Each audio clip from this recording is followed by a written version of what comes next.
इस एपिसोड की शुरुआत होती है और हम देखते हैं एक लड़के को जिसका नाम काशी वाग्य आसाई होता है और वो अभी अभी सो के उठा होता है। यहाँ पे उसका अलार्म इसे कहता है कि तुम लेट हो जाओगे स्कूल के लिए, तुम्हें जल्दी उठ जाना चाहिए। पर ये इसके ऊपर गौर नहीं करता और ये आराम से उठता है। फिर ये आराम से यहाँ पे ब्रेकफास्ट खाते हुए टीवी देखने लग जाता है, जहाँ पे फॉर्चून टेलर सभी को बता रही होती है कि जो 8 अक्टूबर में पैदा हुए हैं आज उन्हें किसी चीजों से सावधान रहना पड़ेगा, जैसे कि कॉर्नर, रोबोट और काफी सारी अलग अलग चीजें, उसमें ट्रेन भी इंक्लूडेड होती है। और आसाही 8 अक्टूबर में ही पैदा हुआ है, पर ये सोचता है ये सारी चीजें बकवास होती है, आखिरकार इतने सारे वर्ड से वो कैसे सावधान रह सकता है। आसाही फिर अपना मुंह धो के अपने स्कूल के लिए निकल जाता है, क्योंकि ये काफी ज्यादा लेट हो चुका होता है। ये यहाँ पे भागने लग जाता है ताकि अपनी ट्रेन को जल्दी पकड़ सके। और भागते भागते इसकी टक्कर एक लड़की से हो जाती है और ये उस लड़की से पूछता है तुम ठीक तो हो ना। वो कहती है वो बिल्कुल ठीक है। फिर ये लड़की से पूछती है क्या तुमने कुछ देखा। ये कहता है मैंने कुछ भी नहीं देखा। तो ये कहती है तो अच्छी बात है, क्योंकि मैं नहीं चाहती कि तुम मेरे क्यूट अंडर पैंट्स देखो, क्योंकि वो काफी ज्यादा क्यूट है। इसके बाद ये काफी ज्यादा एम्बैरेस फील करती है, क्योंकि काफी अजीब चीजें बोल रही होती है। ये लड़की फिर यहाँ से निकल जाती है। पर यहाँ पे आसाई देखता है यहाँ पे वो लड़की अपने अंडर पैंट्स भूल चुकी होती है। ये सोचता है कि लगता है ये उसी का है, पर आखिरकार ये नीचे कैसे गिर गया। जिसके बाद हम देखते हैं आसाई किसी तरह अपनी ट्रेन को पकड़ लेता है, पर ये पूरी ट्रेन पूरी तरह खाली होती है। पर कुछ ही देर में यहाँ पे एक लड़की आ जाती है जो कि आसाई की ही साइड में बैठ जाती है। आसाई सोचता है यहाँ पे पूरी ट्रेन खाली है, पर आखिरकार ये मेरे ही साइड में क्यों बैठी हुई है। आसाई फिर यहाँ से हटने का फैसला करता है, पर ये लड़की से चिपक जाती है। ये यहाँ पे सो चुकी होती है, इसी वजह से उसकी हरकतों पे उसका कंट्रोल नहीं होता। यहाँ पे आसाई यहाँ से हटने की कोशिश करता है, पर वो लड़की बार बार इसे खींच रही होती है और ऐसा करते करते आसाई गलती से उस लड़की के ऊपर गिर जाता है और उसकी बलून को छू देता है। जिसके बाद ये लड़की इसके ऊपर हमला कर देती है, पर आसाई किसी तरह उसके हमले को डॉज कर देता है। ये फिर उसे कहता है कि मुझे माफ करना, ये मैंने जानबूझ के नहीं किया, और आसाई यहाँ से भाग जाता है। इसके बाद ये सीढ़ियों से उतरती हुई ये सोच रहा होता है कि आखिरकार आज मेरे साथ ये सब क्या हो रहा है। पर तभी एक लड़की इसकी मुंह पे आके लगती है। ये सोचता है कि आखिरकार अब ये कौन है। यहाँ पे ये लड़की इसकी मुंह पे बैठ जाती है। वो यहाँ से इसे उतरने के लिए कहता है, पर वो लड़की इसे कहती है कि मैं इतनी ज्यादा क्यूट हूँ कि हर कोई मेरे पीछे पड़ा हुआ है। भगवान आखिरकार आप मेरे साथ ये सब क्यों कर रहे हो। आसाई कहता है कि मुझे नहीं पता तुम कौन हो, पर प्लीज मेरे ऊपर से हट जाओ। ये लड़की इसकी बात नहीं सुनती और इसकी बनाने के ऊपर हमला कर देती है। ये हमला काफी भयानक होता है, जिस वजह से आसाई काफी ज्यादा इंजर्ड हो जाता है, पर वो लड़की यहाँ से भाग जाती है। इसके बाद हम देखते हैं आसाई जब अपने स्कूल के वहाँ पे जा ही रहा होता है, इसे गार्बेज कलेक्टिंग रोबोट मिलता है जिसके हाथ में एक बरा होता है। उसे देख के वो समझ आता है कि एक और प्रॉब्लम में फंसने वाला है। और तभी एक और लड़की यहाँ पे आ जाती है जो कि कहती है कि आखिरकार तुम्हारी हिम्मत कैसी मेरी ब्रा चुराने की, और आखिरकार वो तुम्हारे हाथ में क्या कर रही है। आसाई कहता है ऐसा मैंने कुछ भी नहीं किया, ये इस रोबोट ने लिया था। ये इसे कहती कि तुमने उस रोबोट को हैक किया ताकि तुम सुंदर लड़कियों के कपड़े चुरा सको।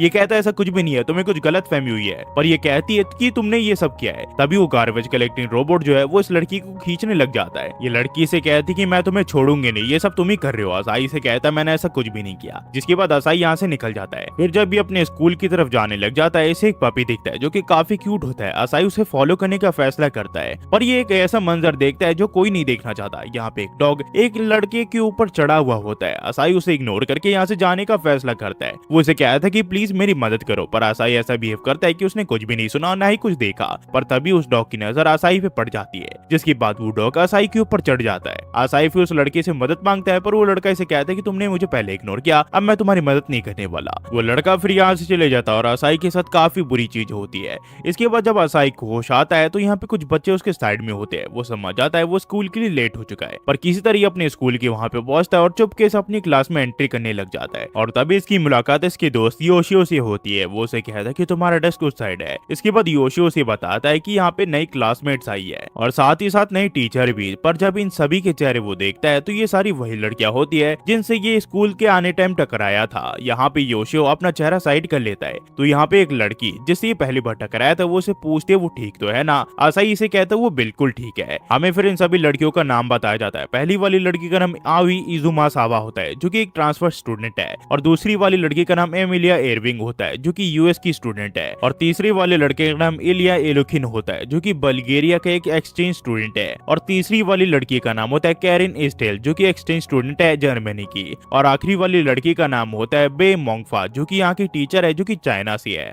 तभी यहाँ पे मोंगफा आसाई को कहती है कि तुम्हें तो मैंने शुरू में नहीं देखा है, इसका मतलब तुम चुपके से क्लास के अंदर आए हो, तुम काफी ज्यादा नॉटी बॉय हो, कम से कम तुम अपना चेहरा तो दिखाओ। तो यहाँ पे आसाई एक अजीब सा मुंह बनाते हुए कहता है कि मुझे माफ कर दीजिए मैम, मैं थोड़ा लेट हो गया। पर इसे देखते ही आओ इसे पहचान जाती है और कहती है कि तुम तो वही लड़के हो जिसे मैंने सुबह देखा था। और इसकी ये बात सुन के आसाई अपना मुंह नॉर्मल कर लेता है और सभी लोग इसे पहचान जाते हैं, जिसके बाद इसे जोरदार चाटे भी पड़ते हैं। आसाई फिर यहाँ पे योशियो से पूछता है कि तुम कौन हो। ये इसे बताता है कि मैं योशियो यूजुनो और मैं तुम्हारा बेस्ट फ्रेंड हूँ, तुम क्या भूल चुके हो? हमारी क्लास सफल होती रहती है पर आखिरकार तुम मुझे कैसे भूल सकते हो? जिसके बाद यहाँ पे आसाई योशियो को सारी बातें बताता है जो जो इसके साथ चीजें हुई थी स्कूल आते टाइम। तो यहाँ पे योशियो से कहता है कि मैं तुमसे काफी जेलस हूँ, ये एक फेथ की तरह लगता है, तुम इतनी सारी लड़कियों से एक साथ टकरा गए, ये काफी ज्यादा थ्रिलिंग है और काफी ज्यादा मजेदार है। वहीं पे हमें लड़कियों के ड्रेसिंग रूम में दिखाया जाता है जहाँ पे ये सब लड़कियां बात कर रही होती है कि सच मुझे एक नंबर का परवर्ड है। पर यहाँ पे आयुई से कहती कि मुझे नहीं लगता कि वो एक परवर्ड है, वो एक अच्छा इंसान है। पर तभी यहाँ पे आयुई को एहसास होता है कि उसकी कोई चीज मिसिंग है। तो ये लोग उससे पूछते हैं तुम ठीक तो हो ना, तुम थोड़ी अजीब लग रही हो। ये कहती है ये बिल्कुल ठीक है। हमें फिर ट्रेनिंग हॉल के यहाँ दिखाया जाता है जहाँ पे योशियो आसाई को बता रहा होता है कि जितनी भी लड़के यहाँ पे आई है वो काफी ज्यादा सुंदर है और उसी के साथ वो काफी ज्यादा स्किलफुल है, वो काफी सारी अलग अलग चीजें जानती है और वो काफी अलग अलग चीजें कर भी सकती है। ये आसाई को इन सब लड़कियों की अलग अलग खूबियां बताता है। जिसके बाद ये इसे पूछता है क्या तुम्हें इन लड़कियों में से कोई पसंद है क्या? आसाई से कहता है अगर इनमें से मैं किसी के साथ रिलेशन बनाना भी चाहूँ तो वो बिल्कुल नहीं हो सकता क्योंकि आज सुबह काफी बुरी चीजें हुई जिस वजह से ये सब मुझसे हेट करने लगी है। तो योशियो से कहता है अगर ऐसी बात है तो मैं उनके साथ जो भी गलतफहमी है उन सबको क्लियर कर देना चाहिए। जिसके बाद जब यहाँ पे आसाई अपने क्लासरूम की तरफ जा रहा होता है उसे अपने लॉकर के यहाँ पे एक लेटर मिलता है और जब वो उस लेटर को खोल के देखता है तो यहाँ पे किसी लड़की ने उसके लिए लेटर लिखा होता है और उसे स्कूल के बाद यहाँ पे चेरी ब्लॉसम ट्री की वहाँ पे मिलने के लिए बुलाया होता है। आसाई को लगता है ये एक प्रैंक है, इस वजह से उस लेटर पे ये ज्यादा ध्यान नहीं देता। जिसके बाद ये अपना लंच खरीदने के लिए जाने लग जाता है और तभी इसकी टक्कर आयुई से होती है। ये इस चीज के लिए आयुई से माफी मांगता है तो आयुई से कहती है कि कोई बात नहीं पर तुम्हें ऐसी यहाँ पे भागना नहीं चाहिए। आयुई फिर इसे कहती है कि दरअसल मेरी कोई चीज है जो कि तुम्हारे पास है। ये कहता है कि तुमने बिल्कुल सही कहा और जब ये अपने पॉकेट में डाल के उसे निकालता है तो गलती से उसकी पैंट की जगह यहाँ पे एमेलिया का ब्रा निकल जाता है और ये देख के आयुई को लगता है कि जो लोग कह रहे थे वो बिल्कुल सही है कि आसाई एक परवर्ड है और वो इसे एक चाटा मार के यहाँ से चली जाती है। यहाँ पे आसाई सोचता है कि आखिरकार अब मेरी इसमें क्या गलती थी। इसके बाद हम देखते हैं यहाँ पे आसाई अपने कैफेटेरिया के यहाँ पे आ जाता है पर वो देखता है यहाँ पे सारी चीजें बिक चुकी होती है। पर ये यहाँ पे अकेला नहीं होता, यहाँ पे कैरन भी होती है जिसका लंच आज मिस हो चुका होता है। तो यहाँ पे आसाई से कहता है अगर तुम्हें बुरा ना लगे तो तुम इस बनाना को खा सकती हो, मेरे पास ये एक ही है और ये मेरे पॉकेट में ही है सुबह से। कैरन इसे देख के सोचती है कि जिस चीज के ऊपर आज सुबह इसने हमला किया वो शायद से इसका बनाना था ना कि कुछ और। इस चीज को देख के यहाँ पे कैरन को काफी शर्मिंदा होना पड़ता है। जिसके बाद ये से कहता है अगर तुम ये नहीं चाहिए तो कोई बात नहीं। कैरन कहती कि नहीं नहीं मुझे ये चाहिए। जिसके बाद यहाँ पे आसाई यहाँ से जाने लग जाता है पर तभी यहाँ पे कैरन इसे रोक के कहती है कि सुबह के लिए मुझे माफ कर देना, वो मेरी गलत फहमी थी और इसके लिए शुक्रिया। इसके बाद हम देखते हैं यहाँ पे आसाई वेंडिंग मशीन से एक जूस निकाल लेता है ताकि वो उसे पी सके। पर तभी इसकी नजर यहाँ पे एलिया पे जाती है जो कि इसकी मदद मांग रहा होता है और उसके पीछे वही डॉग पड़े होते हैं। एलिया फिर किसी तरह यहाँ पे आसाई के पीछे छुप जाता है और कहता है कि प्लीज मेरी मदद करो। आसाई से कहता है कि आखिरकार मैं तुम्हारी कैसे मदद कर सकता हूँ और तभी वो दोनों डॉग यहाँ पे आसाई के ऊपर हमला कर देती है। उसके बाद जब वो दोनों डॉग चले जाते हैं तो आसाई को होश आ जाता है और वो देखता है कि उसकी सारी चीजें हो चुकी होती है। तो यहाँ पे ये से कहता है कि यहाँ पे जो भी कुछ हुआ इसके बारे में किसी को भी पता नहीं लगना चाहिए। इसके बाद यहाँ पे एलिया का शुक्रिया करता है और उससे माफी मांगता है आज सुबह के लिए। आसाई से कहता है कि ठीक है पर आज यहाँ पे जो कुछ भी हुआ उस चीज के बारे में तुम भूल जाओ, वो चीज कभी हुई नहीं थी। आसाई फिर अपने एकेडमी के अंदर आ जाता है तभी इसकी मुलाकात बे मोंगफा से होती है। वो उसे देख के कहती कि तुम्हें तो चोट लगी है, चुपचाप मेरे साथ आओ। आसाई से कहता है इसे इतनी बड़ी चोट नहीं लगी पर ये इसे इंसिस्ट करती है इसके साथ आने के लिए। मोंगफा फिर इसके चोट पे बैंडेज लगा देती है और इसे कहती है कि आज सुबह के लिए मुझे माफ कर देना, उसमें मेरी गलती थी क्योंकि मैं तुमसे चिपक रही थी, मेरा सोने के बाद मुझ पे कंट्रोल नहीं होता। आसाई से कहते कि कोई बात नहीं, अगर आपको पता है तो आपको मुझसे माफी मांगने की कोई जरूरत नहीं है। तभी हम देखते हैं यहाँ पे एमेलिया आ जाती है और उसे देख के मोंगफा उसे कहती है क्या उसे किसी चीज को लेकर इसकी मदद की जरूरत है क्या। एमेलिया से कहती है वो इसे खुद हैंडल कर लेगी। जिसके बाद मोंगफा से कहती है ऐसी बात है तो फिर ठीक है और वो यहाँ से चली जाती है। एमेलिया फिर आसाई से पूछता है वो चीज अभी भी तुम्हारे पास है ना। ये कहता है कि हाँ। जिसके बाद ये उसे वो दे देता है। एमेलिया फिर उस चीज को उससे छीन के यहाँ पे पहनने लग जाती है और इसे कहती है कि आज जो भी कुछ गलतफहमी हम दोनों के बीच में हुई उसके लिए मैं माफी मांगती हूँ। आसाई फिर अपने क्लासरूम के यहाँ पे आ जाता है और अब इसके घर जाने का टाइम भी हो चुका होता है और ये कहता है मैं फाइनली घर जा सकता हूँ। तभी यहाँ पे योशियो से कहता है कि तुमने उन सभी के साथ अपनी गलतफहमी दूर कर ली क्या। ये कहता है कि हाँ। तो ये कहता है ये तो काफी अच्छी बात है और अब आसाई के घर जाने का समय हो चुका होता है। पर तभी यहाँ पे आसाई को एक लेटर मिलता है जहाँ पे उसे किसी ने चेरी ब्लॉसम ट्री के यहाँ पे आने के लिए बुलाया होता है। आसाई उस जगह पे पहुंच जाता है। वो सोचता है कि आखिरकार ऐसा कौन पर्सन होगा जो कि यहाँ पे इसे बुलाएगा और तभी यहाँ पे आवाई आ जाती है और आवाई से बताती कि तुम्हें पता है अगर कोई इंसान एक दूसरे से मिलते हैं तो उसके पीछे फेथ का हाथ होता है और मेरी कोई चीज है जो कि तुम्हारे पास है। आसाई से कहता है कि हाँ मुझे पता है और वो इसके अंडरपैंट्स को इसे देने लग जाता है। तभी यहाँ पे एक जोरदार हवा चलती है जिस वजह से आवाई की जो फ्रॉक है वो थोड़ी उड़ जाती है और यहाँ पे आसाई को सब कुछ दिख जाता है और उसी के साथ आवी की जो अंडरपैंट्स है वो हवा में उड़ जाती है। एपिसोड की शुरुआत में हम आवी को देखते हैं जिसने नीचे कुछ पहन नहीं रखा होता है और ये आसाई को अपना लव का कन्फेशन कर देती है। तो यहाँ पे आसाई कहता है कि तुम मुझे बता सकती हो कि आखिरकार तुमने मुझे यहाँ पे किस लिए बुलाया है, जो तुमने लेटर में लिखा था वो किस लिए था। ये इसे कहती है कि दरअसल मैं तुमसे प्यार करती हूँ इसलिए मैंने तुम्हें यहाँ पे बुलाया था। ये कहता है क्या सचमुच? ये कहती है कि हाँ। आवी फिर इसे पूछती है क्या तुम मुझे बता सकते हो कि तुम मेरे बारे में कैसा फील करते हो। ये कहता है इस बारे में मुझे सोचना पड़ेगा, मुझे तो पहले तुम्हें जानना पड़ेगा, इसके लिए हमें काफी ज्यादा समय देना पड़ेगा। मैं ये नहीं कह रहा कि मैं तुम्हें पसंद नहीं करता, मैं बस तुम्हें अच्छे से जानना चाहता हूँ। और एक और बात, तुमने नीचे कुछ पहन नहीं रखा है, क्या तुम्हें बिना अंडरपैंट्स के अच्छा लगता है? ये कहती है ऐसा बिल्कुल भी नहीं है। जिसके बाद ये इसे पूछती है क्या तुम मुझे बता सकते हो कि आखिरकार मेरे पैंट्स कहाँ पे है। ये इसे बताता है कि दरअसल मैंने अभी अभी उसे खो दिया। जिसके बाद ये लोग देखते हैं कि जो उसके अंडरपैंट्स होते हैं वो पेड़ के ऊपर होते हैं और एक हवा के झोंके की वजह से वो हवा में उड़ जाते हैं और अब उनका मिलना लगभग नामुमकिन है। ये देख के आवी काफी ज्यादा एम्बैरेस फील कर रही होती है क्योंकि उसने नीचे कुछ पहना नहीं होता। जिसके बाद वो यहाँ से भाग जाती है। जब आसाही घर वापस जा रहा होता है तो इसकी मुलाकात इलिया से होती है। ये इसे कहता है कि मुझे तुमसे कुछ बात करनी है। यहाँ पे आसाही से कहता है कि तुम्हें क्या बात करनी है, पर इलिया कुछ बोल नहीं रहा होता है तो आसाही कहता है कि ठीक है मैं जा रहा हूँ। तभी यहाँ पे इलिया इसे कहता है कि वो इसे प्यार करता है। ये इसे कहता है क्या तुम सीरियस हो? इलिया कहता है कि हाँ वो उसे सचमुच प्यार करता है। तभी उतने में यहाँ पे बैंग मोंगफांग आ जाती है जो कि इसे कहती है कि मुझे तुम्हारी किसी चीज के लिए मदद चाहिए और ये आसाही को अपने साथ चलने के लिए कहती है। जिसके बाद ये लोग भाग भाग के काफी ज्यादा दूर आ जाती है। ये दोनों एक कोने में आ जाते हैं। तभी कुछ लोग यहाँ पे मोंगफांग को ढूंढते हुए आ जाते हैं पर यहाँ पे मोंगफांग आसाही को किस करने लग जाती है। जिसके बाद यहाँ पे ये लोग चले जाते हैं। तो यहाँ पे आसाही से माफी मांगते हैं अचानक से किस करने के लिए। आसाही फिर इसे पूछता आखिरकार वो लोग कौन थे। तो ये इसे बताती है कि वो अंडरवर्ल्ड के लोग थे जो कि मेरे पीछे पड़े हुए, इसी वजह से मुझे तुम्हें किस करना पड़ा, मुझे माफ कर दो। तो यहाँ पे आसाही इसे कहता है कि ठीक है पर तुम्हें ये सब उसके साथ करना चाहिए जिससे तुम प्यार करती हो। तो ये कहती कि मैं तुमसे प्यार करती हूँ इसी वजह से मैंने तुम्हें किस किया। ये इसे कहता है कि मेरे साथ मजाक मत करो। ये इसे कहती कि नहीं क्या तुम मुझे पसंद नहीं करते हो। आसाही इसे कुछ जवाब नहीं देता और यहाँ से चली जाता है। फिर जब आसाही यहाँ पे ब्रिज को पार हो रहा होता है तो यहाँ पे इसे कैरन देख लेती है और इसे देख के ये यहाँ पे एक नए ड्रेस में आ जाती है। ये फिर आसाही को आवाज लगाती है पर आसाही उसकी बात नहीं सुनता।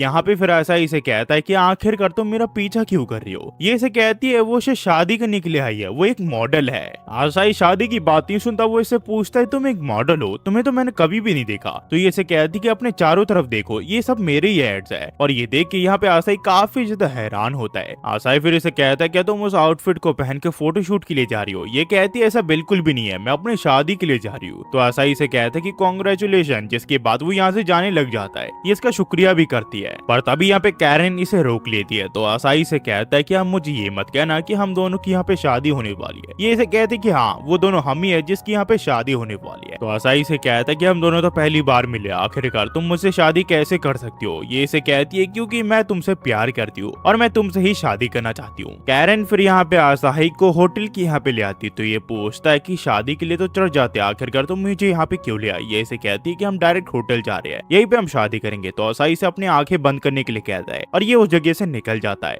ये फिर घर जाते हुए सोचने लग जाता है ये सचमुच काफी ज्यादा वियर्ड है, ये सुबह से बिल्कुल ही अलग है। तभी यहाँ पे एक लड़की को देखता है जो कि सिग्नेचर इकट्ठा कर रही होती है। तो ये आसाही को भी सिग्नेचर करने के लिए कहती है पर आसाही कहता है कि नहीं मुझे सिग्नेचर नहीं करना है। पर ये लड़की किसी तरह से मना लेती है। ये यहाँ पे सिग्नेचर कर ही रहा होता है पर इसे पता चलता है ये मैरिज सर्टिफिकेट है और ये लड़की और कोई नहीं ये अमेलिया होती है। जिसके बाद आसाही किसी तरह वहां से आके अपने घर के यहाँ पे आ जाता है और जैसे ही ये गेट खोलता है वो देखता है यहाँ पे जितनी भी लड़कियां होती है वो इसके सामने खड़ी हुई होती है और ये इसका वेलकम कर रही होती है। आसाही कुछ समझ नहीं पाता कि आखिरकार ये कहाँ पे आ गया है। इसे लगता है किसी दूसरे के घर पे आ गया है, इस वजह से ये घर का गेट बंद कर देता है और ये सोचने लग जाता है कि आखिरकार इसका घर किस डायरेक्शन में है। तभी यहाँ पे वो गेट खोल के आओ ही बाहर आ जाती है। वो कहती है कि आखिरकार तुम घर के अंदर क्यों नहीं आ रहे। ये कहता है कि आखिरकार तुम सब यहाँ पे क्या कर रही हो। ये इसे कहते हैं कि आखिरकार तुम खाना खाना चाहोगे या फिर बात लेने जाओगे पहले। ये कहता है कि मुझे माफ करना मैं दूसरे घर पे आ गया गलती से। ये लोग कहते हैं ये तुम्हारा ही घर है। जिसके बाद ये इसे पूछता है कि आखिरकार तुम लोग यहाँ पे क्या कर रहे हो। तो ये लोग आसाही को उसके डैड का मैसेज दिखाते हैं जिसमें उसके डैडी से कह रहे होते हैं कि सब लड़के वहाँ पे आ गई है तो मैं बताना चाहता हूँ इन 5 लड़कियों में से कोई एक तुम्हारी वाइफ बनेगी जिसे तुम चुनोगे और जब तक के लिए ये सारी लड़कियां तुम्हारे यहाँ पे रहेगी, ये सब तुम्हारे साथ पढ़ेगी, तुम्हारे साथ सोएगी और सारी चीजें करेगी। तो यहाँ पे आसाही से कहता है कि मैं ऐसा कुछ भी नहीं चाहता पर ये सिर्फ इसके डैड का मैसेज होता है तो ये कुछ नहीं कर पाता। उतने में यहाँ पे उसे कहते कि तुम जरूर भूखे होंगे, मैं तुम्हारे लिए डिनर बना देती हूँ। जिसके बाद ये सभी लड़कियां यहाँ पे इससे चिपकने लग जाती है। तो ये सभी लोगों को यहाँ पे कहता है कि तुम एक जगह बैठ जाओ और ये फिर इन सभी को यहाँ से जाने के लिए कहता है। तो ये लोग इससे पूछते हैं कि आखिरकार तुम हमें बाहर क्यों निकाल रहे हो। आसाही ने कहता है कि मैं तुम सबके साथ यहाँ पे नहीं रह सकता। तो ये लोग कहते हैं अगर तुमने हमें बाहर निकाला तो हम कहाँ रहेंगे। तो आसाई इनसे पूछता है कि इससे पहले तुम लोग जापान में कहाँ रहते थे। ये लोग इसे बताते हैं ये लोग एक होटल में थे। तो आसाई कहता है कि मुझे नहीं पता तुम लोग कहाँ रहोगे, पर मुझे नहीं लगता कि हमारे यहाँ पे इतनी स्पेस है कि तुम लोग यहाँ पे रह सको। तो ये लोग इसे बताते हैं कि ऊपर काफी सारे कमरे जहाँ पे हम रह सकते हैं। और आसाई देखता है यहाँ पे काफी सारे रूम बन चुके होते हैं। तो ये अपने एआई से पूछता है कि आखिरकार ये किसने किया। इसका एआई इसे बताता है इसके डैड ने ये सारे रूम इसे बनाने के लिए कहे थे।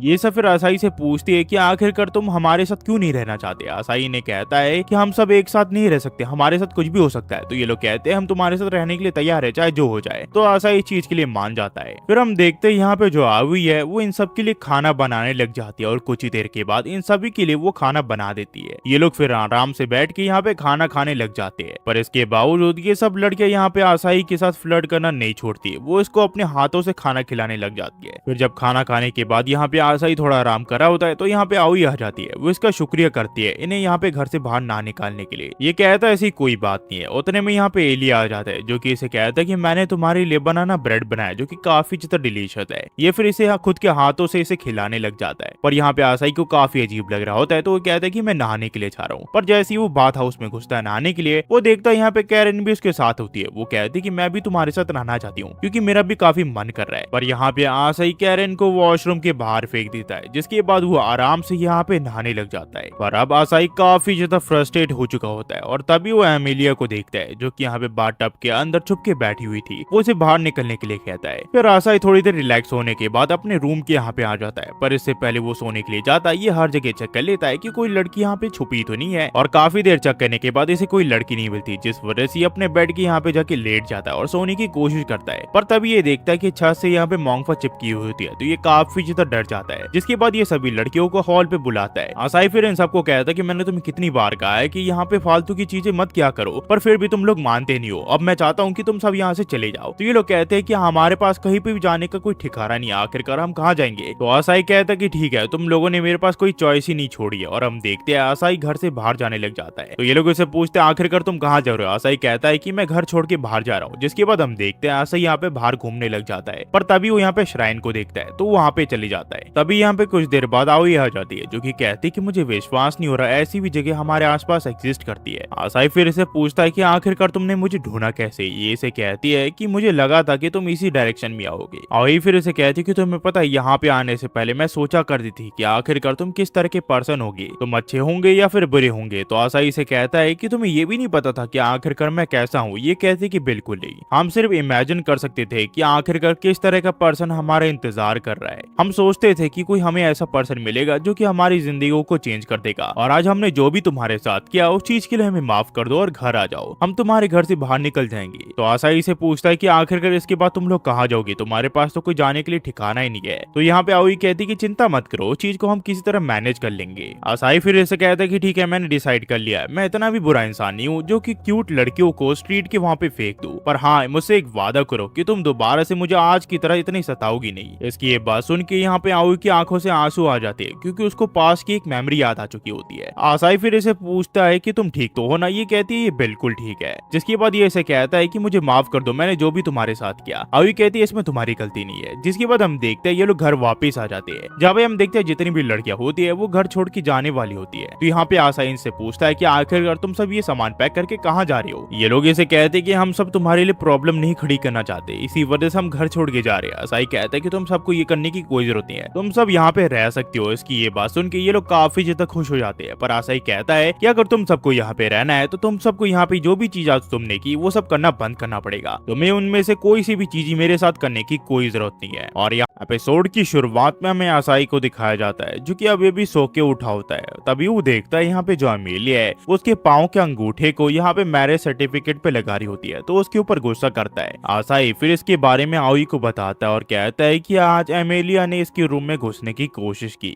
तो आवी कहती है वो बस ये दिखाना चाहते हैं कि वो तुमसे कितना ज्यादा प्यार करते हैं। तभी यहाँ पे कैरन आ जाती है जो कि काफी थकी हुई लग रही होती है। ये इसे पूछती है क्या तुमने मेरे कपड़ों को देखा है। ये इसे बताती है वो ड्रॉर के अंदर है, सेकंड फ्लोर में। यहाँ पे फिर इसका शुक्रिया करके ऊपर चली जाती है। आसाई फिर इसे कहते हैं कि मैंने एक चीज नोटिस की, सब लड़कियां मेरे रूम में घुस चुकी है सिवाय तुम्हें छोड़ के। तभी यहाँ पे बोंग मोंफा आ जाती है जो कि इसे कहती है क्या तुमने मेरे टैबलेट को देखा है क्या। और इसे कहती है कि हाँ वो मेरे पास है, दरअसल उसका चार्ज खत्म हो गया था इसलिए मैंने नहीं चला के उसे चार्ज पे लगा दिया था और अब वो पूरी तरह चार्ज हो चुका है। तो ये इसका का शुक्रिया करती है इसे चार्ज करने के लिए। आओई फिर आसाई से पूछती है कि तुम कुछ कह रहे थे। वो कहते कि नहीं, मैं बस ऐसे ही कह रहा था। तभी यहाँ पे एमिली आ जाती है जो कि बिना कपड़ों की होती है। ये इसे पूछती कि तुमने मेरे ब्रा को देखा क्या। तो यहाँ पे आओई से कहती है वो सूखने के लिए मैंने ऊपर रख रखा है, तुम उसे जाके ले सकती हो। तो यहाँ पे आसाई से कहता है कि तुम्हें ठीक से कपड़े पहन के आना चाहिए। एमिलिया कहती है वो अगली बार से इस चीज का ध्यान रखेगी। इसके बाद आओई कहती है कि मैं तुम्हारे ब्रेकफास्ट में नाम लिख देती हूँ। और यहाँ पे एलिया कहता है कि मैं तुम्हारी इसमें मदद करता हूँ। पर यहाँ पे एमिलिया कहती है कि नहीं, मैं इसकी मदद करूंगी। और हम देखते हैं ये यहाँ पे आसाई का खाने पे नाम लिखने लग जाती है, पर वो उस नाम को पूरी तरह बिगाड़ देती है। और ये देख के सभी लोगों को काफी ज्यादा अजीब लगता है। तो यहाँ पे एमिलिया कहती है कि मैं इसे ठीक कर दूंगी, पर वो सॉस की बोतल को ज्यादा ही प्रेस कर देती है, जिसकी वजह से उसका पूरा खाना बिगड़ जाता है। ये देख के एलिया कहता है इस चीज को अब हम ठीक नहीं कर सकते। तो एमिलिया कहती है कि चिंता मत करो, इस चीज को मैं खाऊंगी। फिर हमें क्लासरूम के यहाँ दिखाया जाता है जहाँ पे इन सभी की टीचर यहाँ पे इन्हें कांजी सिखा रही होती है। पर यहाँ पे एमिलिया को बिल्कुल भी अच्छा नहीं लग रहा होता है, वो काफी ज्यादा बोर हो चुकी होती है। यहाँ पे बाकी सब लोगों से यहाँ पे चेयर अप करने के लिए कहते हैं, पर वो बिल्कुल भी उठ नहीं रही होती है। तभी यहाँ पे टीचर ये कैरिन को बुला लेती है कांजी को सॉल्व करने के लिए, और ये काफी बेहतरीन कांजी लिखती है, जिसके लिए टीचर इसकी तारीफ भी करती है। और ये देख के यहाँ पे एमिलिया भी अपना हाथ खड़ा कर देती है। वो कहती है कि वो भी कांजी लिखना चाहती है। ये फिर ब्लैक बोर्ड पे कांजी लिख देती है, पर इसकी टीचर इसे कहती है कि जो भी तुमने ब्लैक बोर्ड पे लिखा है वो सभी गलत है। ये देख के ये काफी ज्यादा शर्मिंदा होती है। तो वो कहती है ये तो सिर्फ मजाक कर रही थी। फिर जब टीचर यहाँ से जा रही होती है, वो सभी को कहती है कि अगले हफ्ते कांजी का टेस्ट होने वाला है। ये सुन के यहाँ पे कैरन काफी ज्यादा उदास हो जाती है। तो यहाँ पे एलिया कहता है कि तुम तो उसमें अच्छी हो, आखिरकार तुम उदास क्यों हो। तो ये कहती है ऐसा नहीं है, वो उसे पसंद नहीं है, बस वो काफी ज्यादा बोरिंग है।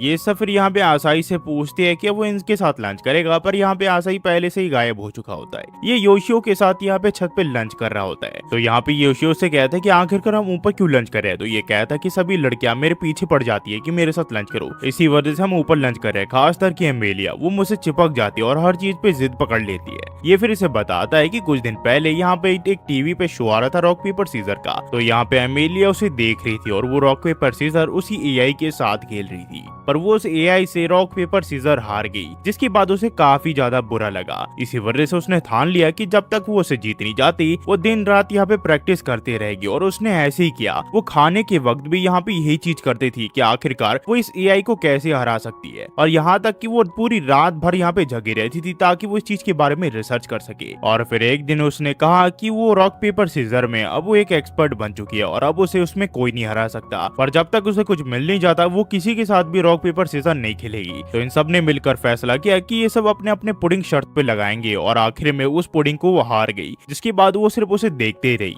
अभी ये इसके लंच को देखता है। वो कहता है ये क्या आओई ने बनाई है, ये तुम्हारी फेवरेट डिश है ना। मैंने सुना है कि कोई किसी की फेवरेट डिश बनाता है तो वो उसके सच्चे प्यार की निशानी होती है। इसके बाद हमें घर के यहाँ दिखाया जाता है जहाँ पे आसाई कहता है कि मैं तुम्हारी कोई मदद कर दूं क्या। तो आओई कहती कि नहीं, हमारा काम बस खत्म ही हो गया है। तो यहाँ पे कैरन कहती कि चलो हम मजे करते हैं। आसाई कहता है तो फिर अमेलिया कहाँ पे है। तभी यहाँ पे एलिया से बताता है कि अमेलिया डिनर के बाद सीधे अपने रूम के अंदर चले गई। कुछ देर के बाद यहाँ पे आसाई अमेलिया से मिलने के लिए चले जाता है, पर वो उसके दरवाजे पे काफी अजीब आवाजें सुनता है। तो उससे पूछता है कि आखिरकार तुम ये किस तरह की अजीब आवाजें निकाल रही हो। पर ये देखता है यहाँ पे ये कांजी की प्रैक्टिस कर रही होती है। अमेलिया फिर से दिखाती है कि दरअसल ये चोरी छुपे कांजी को सीख रही थी ताकि वो इन सबको सरप्राइज कर दे। पर यहाँ पे आसाई से कहता है कि जो भी तुम कांजी सीख रही हो वो बिल्कुल गलत है। तो अमेलिया से कहती है कि मैं तो बस तुम्हारी कंट्री की लैंग्वेज को अच्छे से सीखना चाहती हूँ। तो यहाँ पे ये कहता है कि ऐसी बात है तो फिर ठीक है, स्कूल के बाद थोड़ा फ्री रहना और लाइब्रेरी में आ जाना। हमें फिर स्कूल के बाद दिखाया जाता है जहाँ पे आसाई यहाँ पे अमेलिया को कहता है क्या तुम मुझे कांजी लिख के दिखा सकती हो। और जब ये इसे लिख के दिखाती है तो यहाँ पे आसाई से कहता है कि आखिरकार ये सब तुमने क्या लिख रखा है। तो यहाँ पे अमेलिया से कहती है क्या तुम शौक हो गए, मेरी कांजी इतनी अच्छी है। आसाई फिर इसे बताता है कि जितने भी तुमने कांजी के आंसर दिए है वो सारे गलत है। अगर तुम कांजी को लिखना चाहती हो तो तुम्हें और ज्यादा समय देना पड़ेगा इसके लिए। जिसके बाद हमें घर के यहाँ दिखाया जाता है जहाँ पे मोंगफा यहाँ पे अमेलिया की पुडिंग लाई होती है, पर यहाँ पे अमेलिया होते नहीं है क्योंकि वो अपने रूम में यहाँ पे प्रैक्टिस करी होती है कांजी की। हमें फिर अगले दिन दिखाया जाता है जहाँ पे हम अमेलिया को देखते हैं, जहाँ पे आसाई देखता है कि अमेलिया काफी ज्यादा प्रैक्टिस कर रही होती है। तो यहाँ पे आसाई से कहता है कि तुम्हें इतना ज्यादा इस चीज पे गौर करने की कोई जरूरत नहीं है। अगर तुम कांजी को इतना ज्यादा सीरियस लोगी तो तुम बीमार पड़ जाओगी, तुम्हें इतना ज्यादा इससे सीरियस नहीं लेना चाहिए। तो यहाँ पे अमेलिया कहती है अगर मैं मेहनत करूँ और मुझे रिजल्ट ना मिले तो इसका आखिरकार पॉइंट क्या बनता है। आसाई इसे समझाने की कोशिश करता है कि उसका ये मतलब नहीं था, पर अमेलिया इसकी बात नहीं सुनती और उदास होकर यहाँ से चली जाती है। फिर हमें घर के यहाँ दिखाया जाता है जहाँ पे इन्हें पता चलता है कि अमेलिया ने खुद को अपने रूम में कैद कर लिया है। यहाँ पे फिर रात को यहाँ पे आसाई उससे मिलने के लिए जाता है। अमेलिया इसे देख के कहती है कि आखिरकार अब तुम यहाँ पे किस लिए आए हो। आसाई से कहता है कि जो भी मैंने पहले कहा उसके लिए मुझे माफ कर दो। तो अमेलिया से कहती है कि उस चीज के लिए तुम्हें माफी मांगने की कोई जरूरत नहीं, मुझे पता है वो सब तुम मेरी भलाई के लिए कह रहे थे। मैं एक सेल्फ सेंटर्ड गर्ल हूँ जो कि दूसरों के साथ अपनी फीलिंग नहीं शेयर कर पाती। तो आसाई से कहता है कि आखिरकार इसमें बुरा क्या है, अगर तुम जल्दी इमोशनल हो जा रही हो इसका मतलब तुम एक सेंसिटिव पर्सन हो। तुमने मुझे कहा था कि अगर तुम्हें रिजल्ट ना मिले तो हार्ड वर्क करने का कोई फायदा नहीं है, पर उस चीज को मैं अप्रिशिएट करता हूँ क्योंकि उस चीज के लिए तुमने काफी ज्यादा हार्ड वर्क किया है। तो दोबारा से कभी भी ये मत कहना कि तुम अपने आप से नफरत करती हो क्योंकि वो काफी बेकार चीज होती है। जिसके बाद ये कहती है इस चीज को भूल जाओ, आखिरकार तुम्हारा मतलब क्या था इंटरेस्टिंग से। नॉर्मली लोग एक दूसरे को मनाने के लिए उसे क्यूट कहते हैं या फिर उसे अच्छा कहते हैं, बेशक उन्हें झूठ क्यों ना बोलना पड़े। तो यहाँ पे आसाई से कहता है कि मुझे माफ कर दो, मुझे झूठ बोलना बिल्कुल भी पसंद नहीं है। ये फिर इसे एक मिनी कांजी देता है। वो कहता है मुझे लगा ये चीज तुम्हारी मदद कर सकती है कांजी सीखने में। तो ये कहती है कि तुम्हारा शुक्रिया मुझे ये गिफ्ट देने के लिए। इसके बाद अमेलिया अपनी कांजी की प्रैक्टिस चालू कर देती है और ये काफी दिनों तक अपनी कांजी की प्रैक्टिस करती रहती है और ये धीरे धीरे यहाँ पे कांजी में काफी ज्यादा अच्छी हो जाती है। इसके बाद यहाँ पे कांजी का टेस्ट की दिन की बारी आती है जहाँ पे ये उस टेस्ट को काफी अच्छे से दे देती है। जिसके बाद हमें यहाँ पे घर में दिखा जाता है जहाँ पे आसाई आज काफी सैड होता है क्योंकि अमेलिया की कांजी की जो प्रैक्टिस है वो खत्म हो चुकी होती है। तो अमेलिया से कहती है ये तो काफी अच्छी बात है ना, क्योंकि अब मैं तुम्हें इंग्लिश के अच्छे लेसन देने वाली हूँ क्योंकि तुम्हें इंग्लिश सीखना पड़ेगा अगर तुम्हें मेरे साथ रहना है। तो आसाई फिर आयुई को कहता है कि तुम्हें मेरी मदद चाहिए ना ब्रेकफास्ट बनाने के लिए, चिंता मत करो आज मैं तुम्हारी मदद कर दूंगा। तो यहाँ पे अमेलिया कहती है कि तुम बैठो, आज मैं आयुई की लंच बनाने में मदद करूंगी। फिर हमें यहाँ पे क्लासरूम के यहाँ दिखा जाता है जहाँ पे इनके रिजल्ट आ चुके होते हैं, जहाँ पे अमेलिया ने काफी अच्छा किया होता है। फिर हमें लंच के टाइम दिखा जाता है जहाँ पे ये लोग बात कर रहे होते हैं कि अमेलिया अब काफी ज्यादा बदल चुकी है। तभी यहाँ पे आसाई देखता है कि अमेलिया ने इसके लिए एक लेटर लिखा होता है। वो उसे कह रही होती है कि मेरे साथ हमेशा स्टडी करती रहना। वही योशियो आसाई को कह रहा होता है कि काश मुझे भी अच्छा अच्छा लंच मिल रहा होता है। तभी यहाँ पे आसाई अपना लंच बॉक्स खोल के देखता है तो यहाँ पे इसका जो नाम है ये अच्छे से लिखा होता है अमेलिया ने, जो देख के यहाँ पे योशियो से कहते हैं कि मुझे भी थोड़ा दो, पर आसाई कहता है कि नहीं ये मेरे लिए बना है।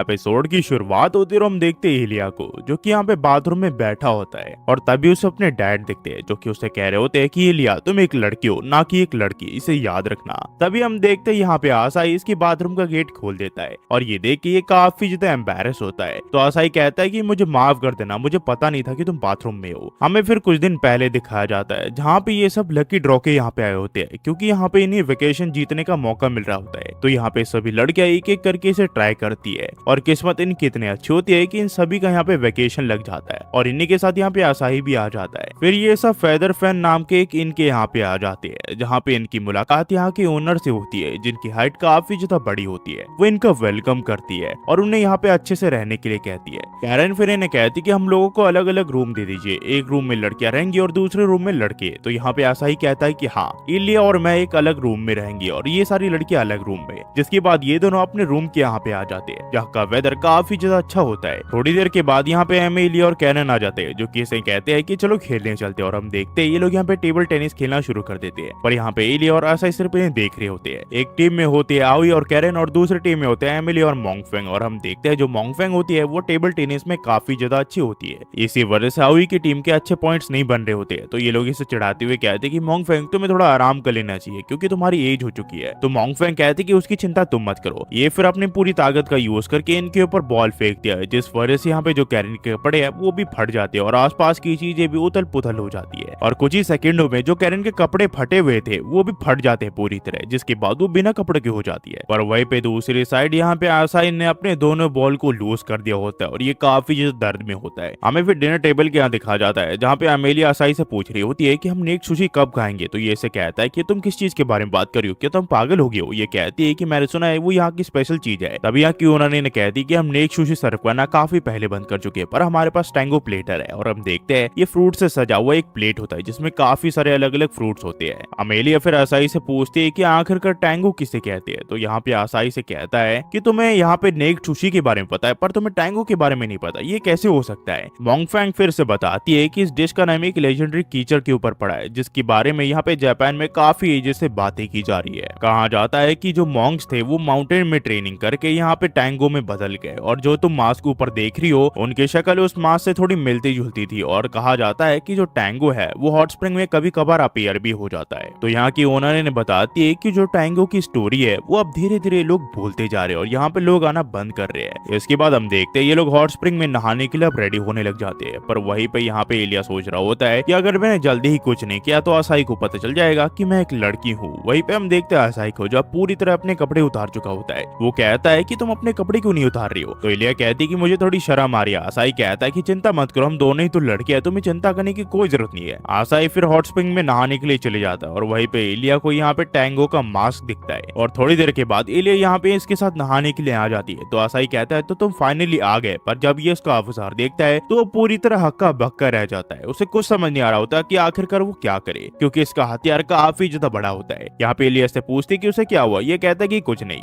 आसाई फिर इसे कहता है कि चलो मैं तुम्हारी पीठ को घिस देता हूँ, पर एलिया कहती है कि नहीं वो मैं खुद कर लूंगी। तो ये कहता है कि घबराओ मत, हम जापान में है, ये एकदम नॉर्मल है। जिसके बाद ये इसकी पीठ को घिसने लग जाता है और वहीं पे एलिया सोच रही होती है कि उसे उसकी मर्दानगी साबित करनी पड़ेगी वरना उसे इसके ऊपर शक हो जाएगा। तो उसे कहती है कि अब मैं तुम्हारी पीठ को घिसूंगी। एलिया फिर इसकी पीठ घिसने लग जाती है, पर आसाई को कुछ चीज चुभ रही होती है। तो यहाँ पे एलिया सोचती है इसे एक और बार इसे इसकी मर्दानगी साबित करनी पड़ेगी। तो एलिया से कहती है कि चलो हम सोना के अंदर चलते हैं और देखते हैं कि कौन कितनी देर तक टेम्परेचर झेल सकता है। वहीं पे हम बाकी लड़कियों को देखते हैं जो कि यहाँ पे आसाई को देखने की कोशिश कर रही होती है। हमें फिर एलिया को दिखाया जाता है जो कि यहाँ पे सोना के अंदर होता है। तो यहाँ पे आसाई कहता है कि क्या हुआ, तुम ऑलरेडी गिव अप करना चाह रहे हो। तो यहाँ पे एलिया सोचती है कि नहीं उतनी जल्दी गिव अप नहीं कर सकती, अगर उसने गिव अप कर दिया तो आसाई को इसके ऊपर शक हो जाएगा। तो यहाँ पे ये सुपर सेन मोड में चली जाती है। कुछ देर के बाद आसाई से कहता है कि अब मुझे तुम्हारे ऊपर यकीन हो गया है कि तुम एक असली मर्द हो, मैं इस चीज को और ज्यादा नहीं झेल सकता। इसके बाद आसाई उस जगह से बाहर निकल आता है। फिर यहाँ पे जो एलिया है वो कुछ देर के बाद उस जगह से बाहर निकल आती है और ओपन एंड बात में थोड़ी अंगड़ाइयां लेने लग जाती है, पर तभी एक हवा का झोंका चलता है और उसकी जो टॉवल है वो हवा में उड़ जाता है।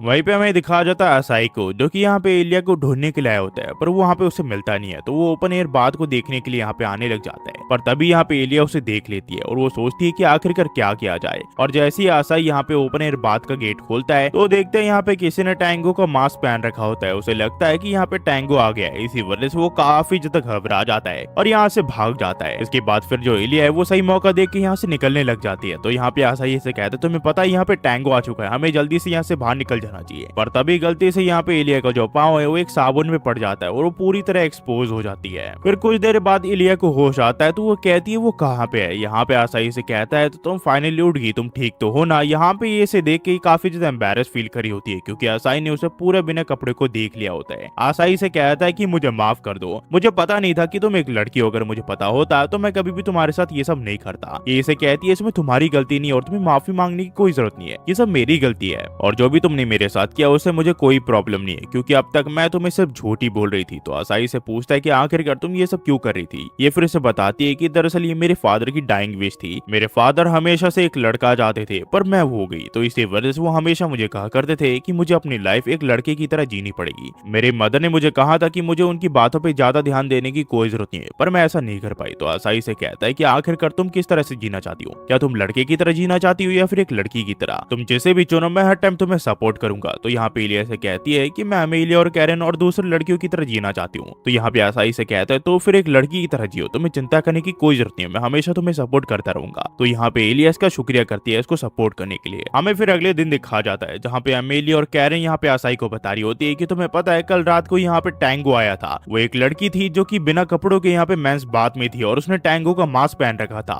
मुझे तो लगता है वो एक पर्वर्ट है जो कि बीच बीच में मेंस बाथरूम में जाते रहती है। वहीं पे यहाँ पे एलिया इनकी बातें सुन रही होती है और वो काफी ज्यादा एम्बैरस फील कर रही होती है। और एपिसोड की शुरुआत में हमें एलिया को दिखाया जाता है जो कि बाकी लड़कियों के साथ फ्रॉक में घूम रहा होता है और बाकी लड़कियां उसकी तारीफ कर रही होती है। वही योशी उसे देख के कहता है कि किसे लगा था कि एलिया एक लड़की होगी। तो ये कहता है कि उसका नाम एलिया नहीं है, उसका नाम इरीना है क्योंकि वो एक लड़की है। ये कहता है कि हाँ तुमने सही कहा। तभी यहाँ पे मोंगफा आ जाती है जो कि नहीं बताती कि क्लास स्टार्ट होने वाली है, तुम्हें क्लास में होना चाहिए। ये फिर देखते कि आसाई की जो नकटा है वो ढीली होती है तो उसे टाइट कर देती है। तो यहाँ पे ये इसे देख के कहता है कि तुम कितनी ज्यादा लकी हो कि वो तुम्हारी नेक टाई को भी अच्छा कर देती है। काश मेरे पास भी कोई ऐसा होता जो कि मेरे नेक टाई को अच्छा कर पाता। ये कहता है कि क्या हुआ, क्या तुम उसे पसंद करते हो क्या। ये कहता है कि कौन उसे पसंद नहीं करता, हर कोई मोंगफा को पसंद करना चाहता है। हर किसी की ये चाहत होती है कि उसकी गर्लफ्रेंड एक ओल्डर वुमेन हो। तो यहाँ पे कैरेन से कहती है कि आखिरकार तुम ओल्ड मोंगफा के लिए क्यों जा रहे हो, जबकि तुम्हारे पास एक यंग मॉडल है। योशियो से कहता है ये ओल्डर वुमेन के बारे में नहीं है, वो लड़कियों में भी काफी ज्यादा फेमस है। जिसके बाद हमें दिखाया जाता है घर में, जहाँ पे हम देखते हैं मोंगफा को, जो कि यहाँ पे वाइन पी रही होती है। दरअसल ड्रिंक करने के बाद मोंगफा का अपने ऊपर कंट्रोल नहीं होता और ये सभी को कुछ ना कुछ बोल रही होती है। तभी यहाँ पे आओई को गले लगा लेती है और वो कहती है वो उसे काफी ज्यादा प्यार करती है। मोंगफा फिर असाई को कहती है कि तुम क्या मेरी ड्रेस को ठीक कर सकते हो असाई, क्योंकि मेरे जो हाथ है वो भरे हुए हैं। पर असाई कहता है कि वो तुम खुद कर लो। मोंगफा फिर यहाँ पे इसके ऊपर कूद जाती है ताकि वो उसको हक कर ले, पर यहाँ पे कैरेन उसे वक्त पे पकड़ लेती है, जिसके बाद यहाँ पे मोंगफा सो जाती है। असाई फिर किसी तरह सब कुछ नीचे सेट करके ऊपर आ जाता है ताकि वो ठीक से सो सके, क्योंकि वो काफी ज्यादा थक चुका होता है। पर असाई देखता है कि कोई इसके बेड पे ऑलरेडी सो रखा होता है। तो असाई कहता है कि मैं तुम्हें कितनी बार कहा है कि तुम मेरे बेड पे नहीं सो सकते, अपने रूम में जाओ। पर जब असाई उस इंसान के ऊपर से उस चादर को हटाता है तो देखता है ये एक रोबोट होता है और वो रोबोट असाई को किडनैप कर लेता है। जब असाई को होश आता है तो एक अजीब सी जगह पे होता है जहाँ पे उसके शरीर पे कपड़े नहीं होते। तभी वो आदमी से बताता है कि हमने तो सिर्फ यहाँ पे इसलिए पकड़ रखा है ताकि हम मोंगफा को यहाँ पे ला सके। तभी इसे पता चलता है कि इसके हेडक्वार्टर के यहाँ पे मोंगफा ने हमला कर दिया है। कुछ ही देर बाद यहाँ पे असाई के सामने मोंगफा आ जाती है। असाई कहता है कि आखिरकार तुम यहाँ पे क्या कर रही हो। मोंगफा इसे कहती है कि दरअसल मैं तुम्हें यहाँ पे बचाने के लिए आई हूँ। असाई से कहता है कि मेरा मतलब आखिरकार ये सब यहाँ पे चल क्या रहा है। मोंगफा इसे कहती है कि इस चीज के बारे में मैं तुम्हें बाद में बताऊंगी, पहले हमें यहाँ से निकलना पड़ेगा। ये फिर असाई को काफी अविचित्र चीज दे देती है जिसका यूज करके ये किसी को भी हरा सकता है। जिसके बाद हम देखते हैं ये लोग उस रूम से बाहर निकल जाते हैं और इस होटल से बाहर निकलने की कोशिश करने लग जाते हैं। पर तभी एक गार्ड इन्हें देख लेता है और इनके ऊपर हमला कर देता है। पर किसी तरह यहाँ पे जो मोंगफा है उसके पेट पे एक जोरदार पंच मार देती है और असाई उसके सर पे अपने टॉय से हमला कर देता है, जिससे वो गार्ड बेहोश हो जाता है। और ऐसा करते करते ये लोग धीरे धीरे करके यहाँ पे जितने भी गार्ड्स हैं उन्हें हराने लग जाते हैं। जिसके बाद ये लोग लिफ्ट के यहाँ पे आ जाते हैं। पर ये लोग देखते हैं कि वो जो लिफ्ट है वो यहाँ पे खराब हो चुकी होती है। तो मोंगफा से कहती है अगर हमें इसे ठीक करना है तो हमें मेन सिस्टम के वहाँ पे जाना पड़ेगा, जो कि यहाँ पे कंट्रोल रूम के यहाँ पे है। तो असाई से कहता है कि आखिरकार कंट्रोल रूम कहाँ पे है। ये इसे बताती है कि वो एकदम टॉप फ्लोर पे है, वहाँ पे जाके हमें इन सब चीजों को ठीक करना पड़ेगा। ये इसे कहता है कि आखिरकार हम वहाँ तक कैसे जाएंगे। मोंगफा इसे बताती है उसके लिए हम सीढ़ियों की मदद लेंगे। पर ये लोग जब सीढ़ियों के वहाँ पे पहुंचते हैं तो इन्हें पता चलता है कि वहाँ का जो दरवाजा है वो लॉक्ड हुआ होता है। ये कहता है कि आखिरकार अब हम क्या करेंगे। मोंगफा इसे कहती है कि चिंता मत करो, मेरे पास एक आइडिया है। ये दोनों फिर किसी तरह चादर का यूज करके यहाँ पे कंट्रोल रूम की खिड़की तक पहुंच जाते हैं और उसे तोड़ के कंट्रोल रूम के अंदर घुस जाते हैं। यहाँ पे अलग अलग बटन होते हैं जिनका यूज करके ये उस लिफ्ट को चालू कर सकती है। पर गलती से मोंगफा एक गलत बटन को प्रेस कर देती है, जिसकी वजह से यहाँ पे कोई आने लग जाता है और ये वही आदमी होता है। ये यहाँ पे मोंगफा को कहता है क्या तुम मुझे भूल चुकी हो ब्लडी टाइगर। ये फिर इसके ऊपर हमला कर देता है, पर किसी तरह मोंगफा उसके हमले को रोकने में कामयाब हो जाती है। ये फिर इसे बताता है कि एक समय पहले एक एजेंट का काफी ज्यादा खौफ हुआ करता था अंडरवर्ल्ड में और वो काफी खतरनाक थी। लोगों से पंगा लेने के टाइम भी काफी बार सोचा करती थी और वो काफी खतरनाक थी। और वो बेंग मोंगफा है जो कि बिना रहम के अपने दुश्मनों को मार देती है। काफी साल पहले मेरी टीम को भी इसने ही मार दिया था। मोंगफा फिर से पूछती है आखिरकार तुम यहाँ पे किस ले आए हो। ये इसे कहता है कि मैं यहाँ पे बदला लेने के लिए आया हूँ, मैं अपने साथियों का तुमसे बदला लेके रहूंगा। तो यहाँ पे असाई से पूछता है कि आखिरकार ये सब ये क्या कह रहा है। मोंगफा इसे कहती है इसकी बातों पे ध्यान मत दो। वो आदमी फिर मोंगफा को कहता है कि आखिरकार तुम उसे अपना असली चेहरा क्यों नहीं दिखा दी बे मोंगफा।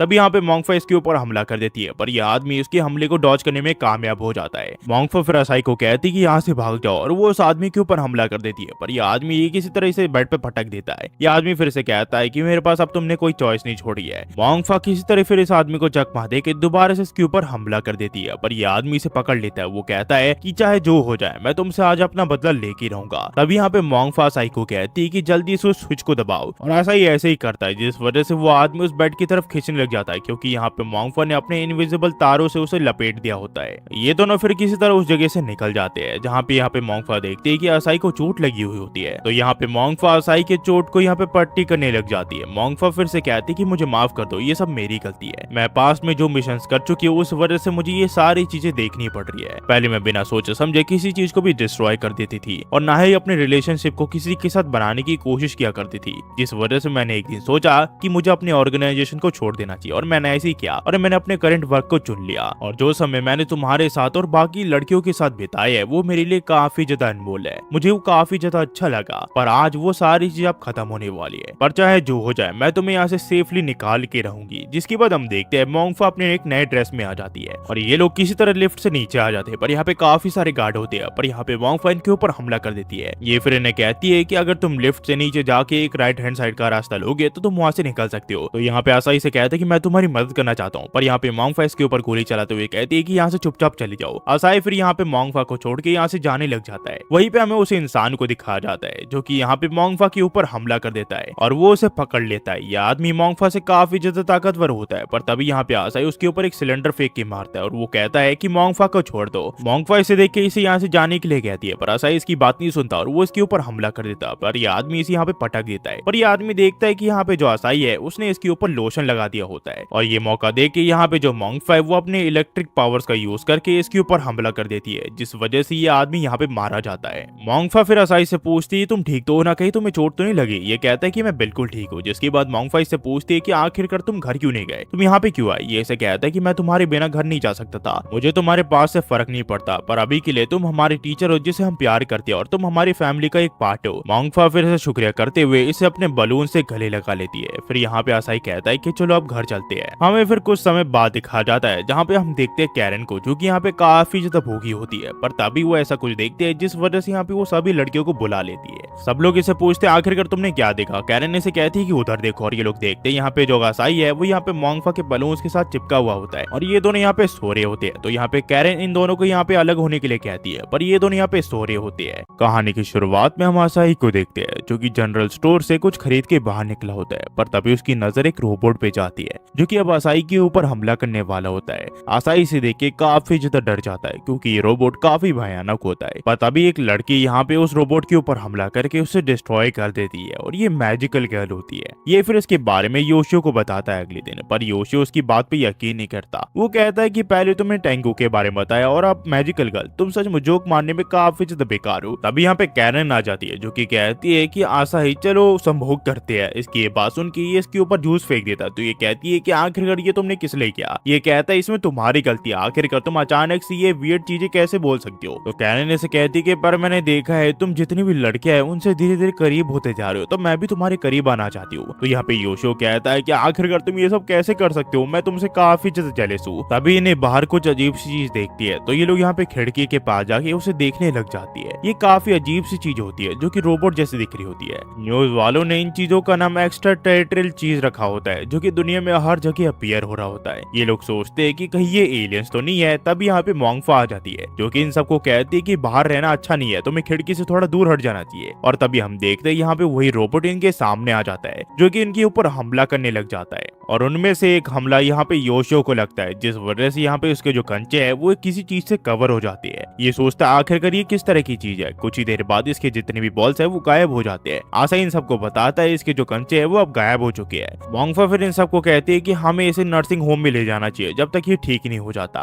पर तब यहाँ पे इरिना इन सबको बताती है कि पता नहीं कैरन कहाँ पे है, मैं उसे काफी देर से ढूंढ रही हूँ, वो कहीं पे भी नहीं मिल रही मुझे। वहीं पे हमें कैरन को दिखाया जाता है जो कि अपने आप को मैजिकल गर्ल वाले रूप में ट्रांसफॉर्म कर लेती है। पर यहाँ पे आशा इसे देख लेता है। वो कहता है आखिरकार तुम ये सब कर क्या रही हो? उतने में यहाँ पे इसके अंदर से एक अजीब सा प्राणी बाहर आता है जो कि कहता है अब तुमने उसे पकड़ लिया है तो हम इसमें आप टाइम वेस्ट नहीं कर सकते। कैरन फिर इसे कहती है क्या तुम मेरे बलून्स को छू सकते हो? आशा इसे कहता है कि तुम ये सब कर क्या रही हो, आखिरकार मैं ऐसा क्यों करूंगा? कैरन इसे कहती है कि मेरे पास तुम्हें समझाने का वक्त नहीं है, अगर तुमने मेरे बलून्स को नहीं छुए तो ये दुनिया तबाह भी हो सकती है। इसी वजह से मुझे तुम्हारी ताकत की जरूरत है ताकि मैं इन मॉन्स्टर्स को हरा पाऊं। जिसके बाद यहाँ पे आशा किसी तरह इसके बलून्स को छू देता है तो कैरन यहाँ पे थोड़ी चार्ज हो जाती है, जिसके बाद वो उस मॉन्स्टर के ऊपर हमला कर देती है। पर इस मॉन्स्टर को उसके हमले से बिल्कुल भी फर्क नहीं पड़ता। पर वहीं पे जो कैरन की एनर्जी है वो पूरी तरह खत्म हो चुकी होती है, इसी वजह से वो नीचे गिर जाती है। और आसाई किसी तरह उसे पकड़ने में कामयाब हो जाता है। वो रबड़ जैसी चीज फिर यहाँ पे आसाई से कहता है कि हमें अब पीछे हट जाना चाहिए क्योंकि ये काफी ज्यादा ताकतवर है। ये लोग फिर एक क्लासरूम में आके एक जगह बैठ जाते हैं। ये फिर यहाँ पे कैरन से पूछता है क्या तुम मुझे इस चीज को एक्सप्लेन कर सकते हो? कैरन इसे कहती कि दरअसल ये सारी चीज जब स्टार्ट हुई थी जब मैं इस सिटी में पहली बार आई थी। उस दिन काफी अच्छा मौसम था तो मैं यहाँ पे बाहर फोटो खिंचवा रही थी, पर तभी मेरी मुलाकात रबड़ से हुई थी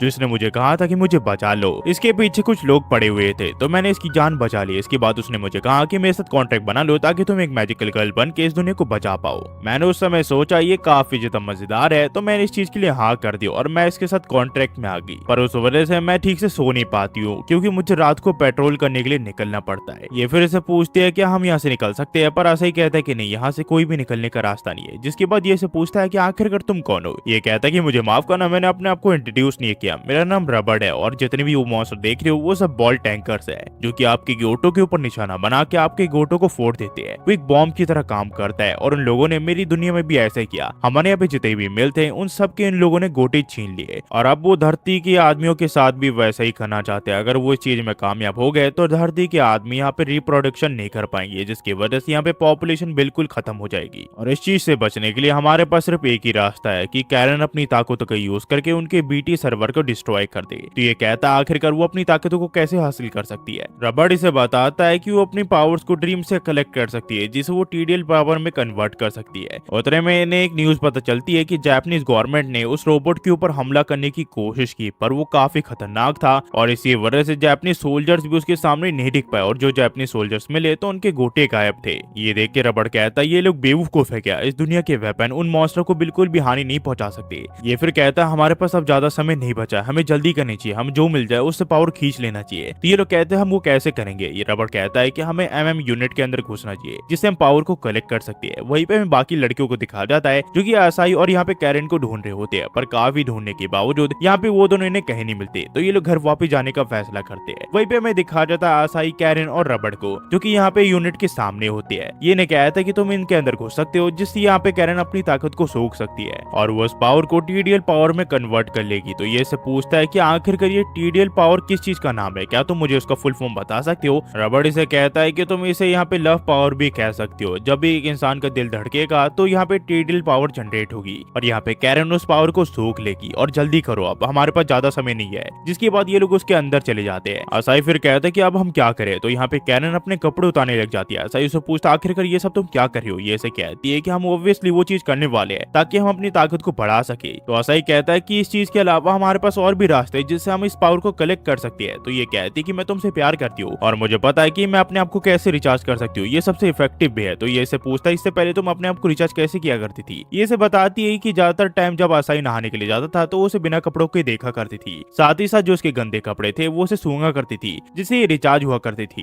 ये फिर इसे पूछती है क्या इसमें कुछ गलत बात है क्या। आसाई इसे कहता है क्या तुम सचमुच अपने आप को रिचार्ज करने के लिए सारी चीजें किया करती थी। ये कहती कि हाँ, इसके अलावा मेरे पास कोई चॉइस नहीं थी। आसाई फिर इसे कहती कि जो भी तुम मुझे करने के लिए कह रही हो वो हम नहीं कर सकते, हमें एक डिफरेंट मेथड ढूंढना पड़ेगा जिससे हम तुम्हें रिचार्ज कर सके। आसाई फिर अलग अलग तरीके से इसके करीब आने की कोशिश करता है और इसे पूछता है कि तुम्हारा दिल धड़क रहा है। ये कहती कि नहीं, मेरा दिल धड़क नहीं रहा है। तो आसाई इसे कहता है इसका मतलब तुम मुझसे उतना ज्यादा प्यार नहीं करती। ये कहती कि तुम्हारा मतलब क्या है। आसाई से कहता है कि तुमने कहा था कि तुम मुझसे प्यार करती हो, पर तुम्हारे हार्ट को देख के लग रहा है कि तुम मुझसे बिल्कुल भी प्यार नहीं करती हो। जरा टीडीएल मीटर को देखो, वो जरा सा भी ऊपर नहीं गया, इसका मतलब तुम मुझसे प्यार नहीं करती। तुमने अपने आप को सिर्फ कन्विंस कर लिया है कि तुम मुझसे प्यार करती हो। ये कहती है ऐसा बिल्कुल भी नहीं है, वो सचमुच प्यार करती है। पर ये ऐसे कहता है ऐसा बिल्कुल भी है, तुम मुझसे प्यार नहीं करती हो। तो कैरन से कहती कि मैं तुम्हें सचमुच प्यार करती हूँ और आज मैं उसे साबित करके रहूंगी। इसके बाद ये इन दोनों की कपड़े उतार देती है और ये फिर इसके करीब आने लग जाती है। वहीं पे बाहर दिखा जाता है जहाँ पे बाकी सारी लड़कियां यहाँ पे इस यूनिट के सामने खड़ी होती है, क्योंकि यहाँ पे आयु को आसाई की आवाज आई होती है इसके अंदर से। पर यहाँ पे कैरन ने अब आसाई का जो मुंह है उसे बंद कर दिया होता है। मोंगफा फिर आयु के समझाती है वो लोग कहीं सेफ जगह पे होंगे, हम लोगों को भी अब घर चलना चाहिए, ये जगह बिल्कुल भी सेफ नहीं है। इसके बाद ये लोग घर वापिस जाने लग जाते हैं और वहीं पे जो कैरन होती है वो यहाँ पे आसाई की आखिरी उम्मीद यानी कि उसकी जो पैंट है उसे भी उतार देती है। कैरन फिर आसाई को कहती है अब मैं तुम्हारा असली बनाना खाना चाहूंगी, ये काफी ज्यादा डिलीशियस लग रहा है। तभी यहाँ पे रबड़ आ जाता है जो कि इन दोनों को कहता है आखिरकार तुम दोनों यहाँ पे कर क्या रहे हो। यहाँ पे आसाई से कहता है कि मुझे पता है हम दोनों काफी ज्यादा क्रिटिकल सिचुएशन में है, पर तुम अपने होश नहीं खो सकती।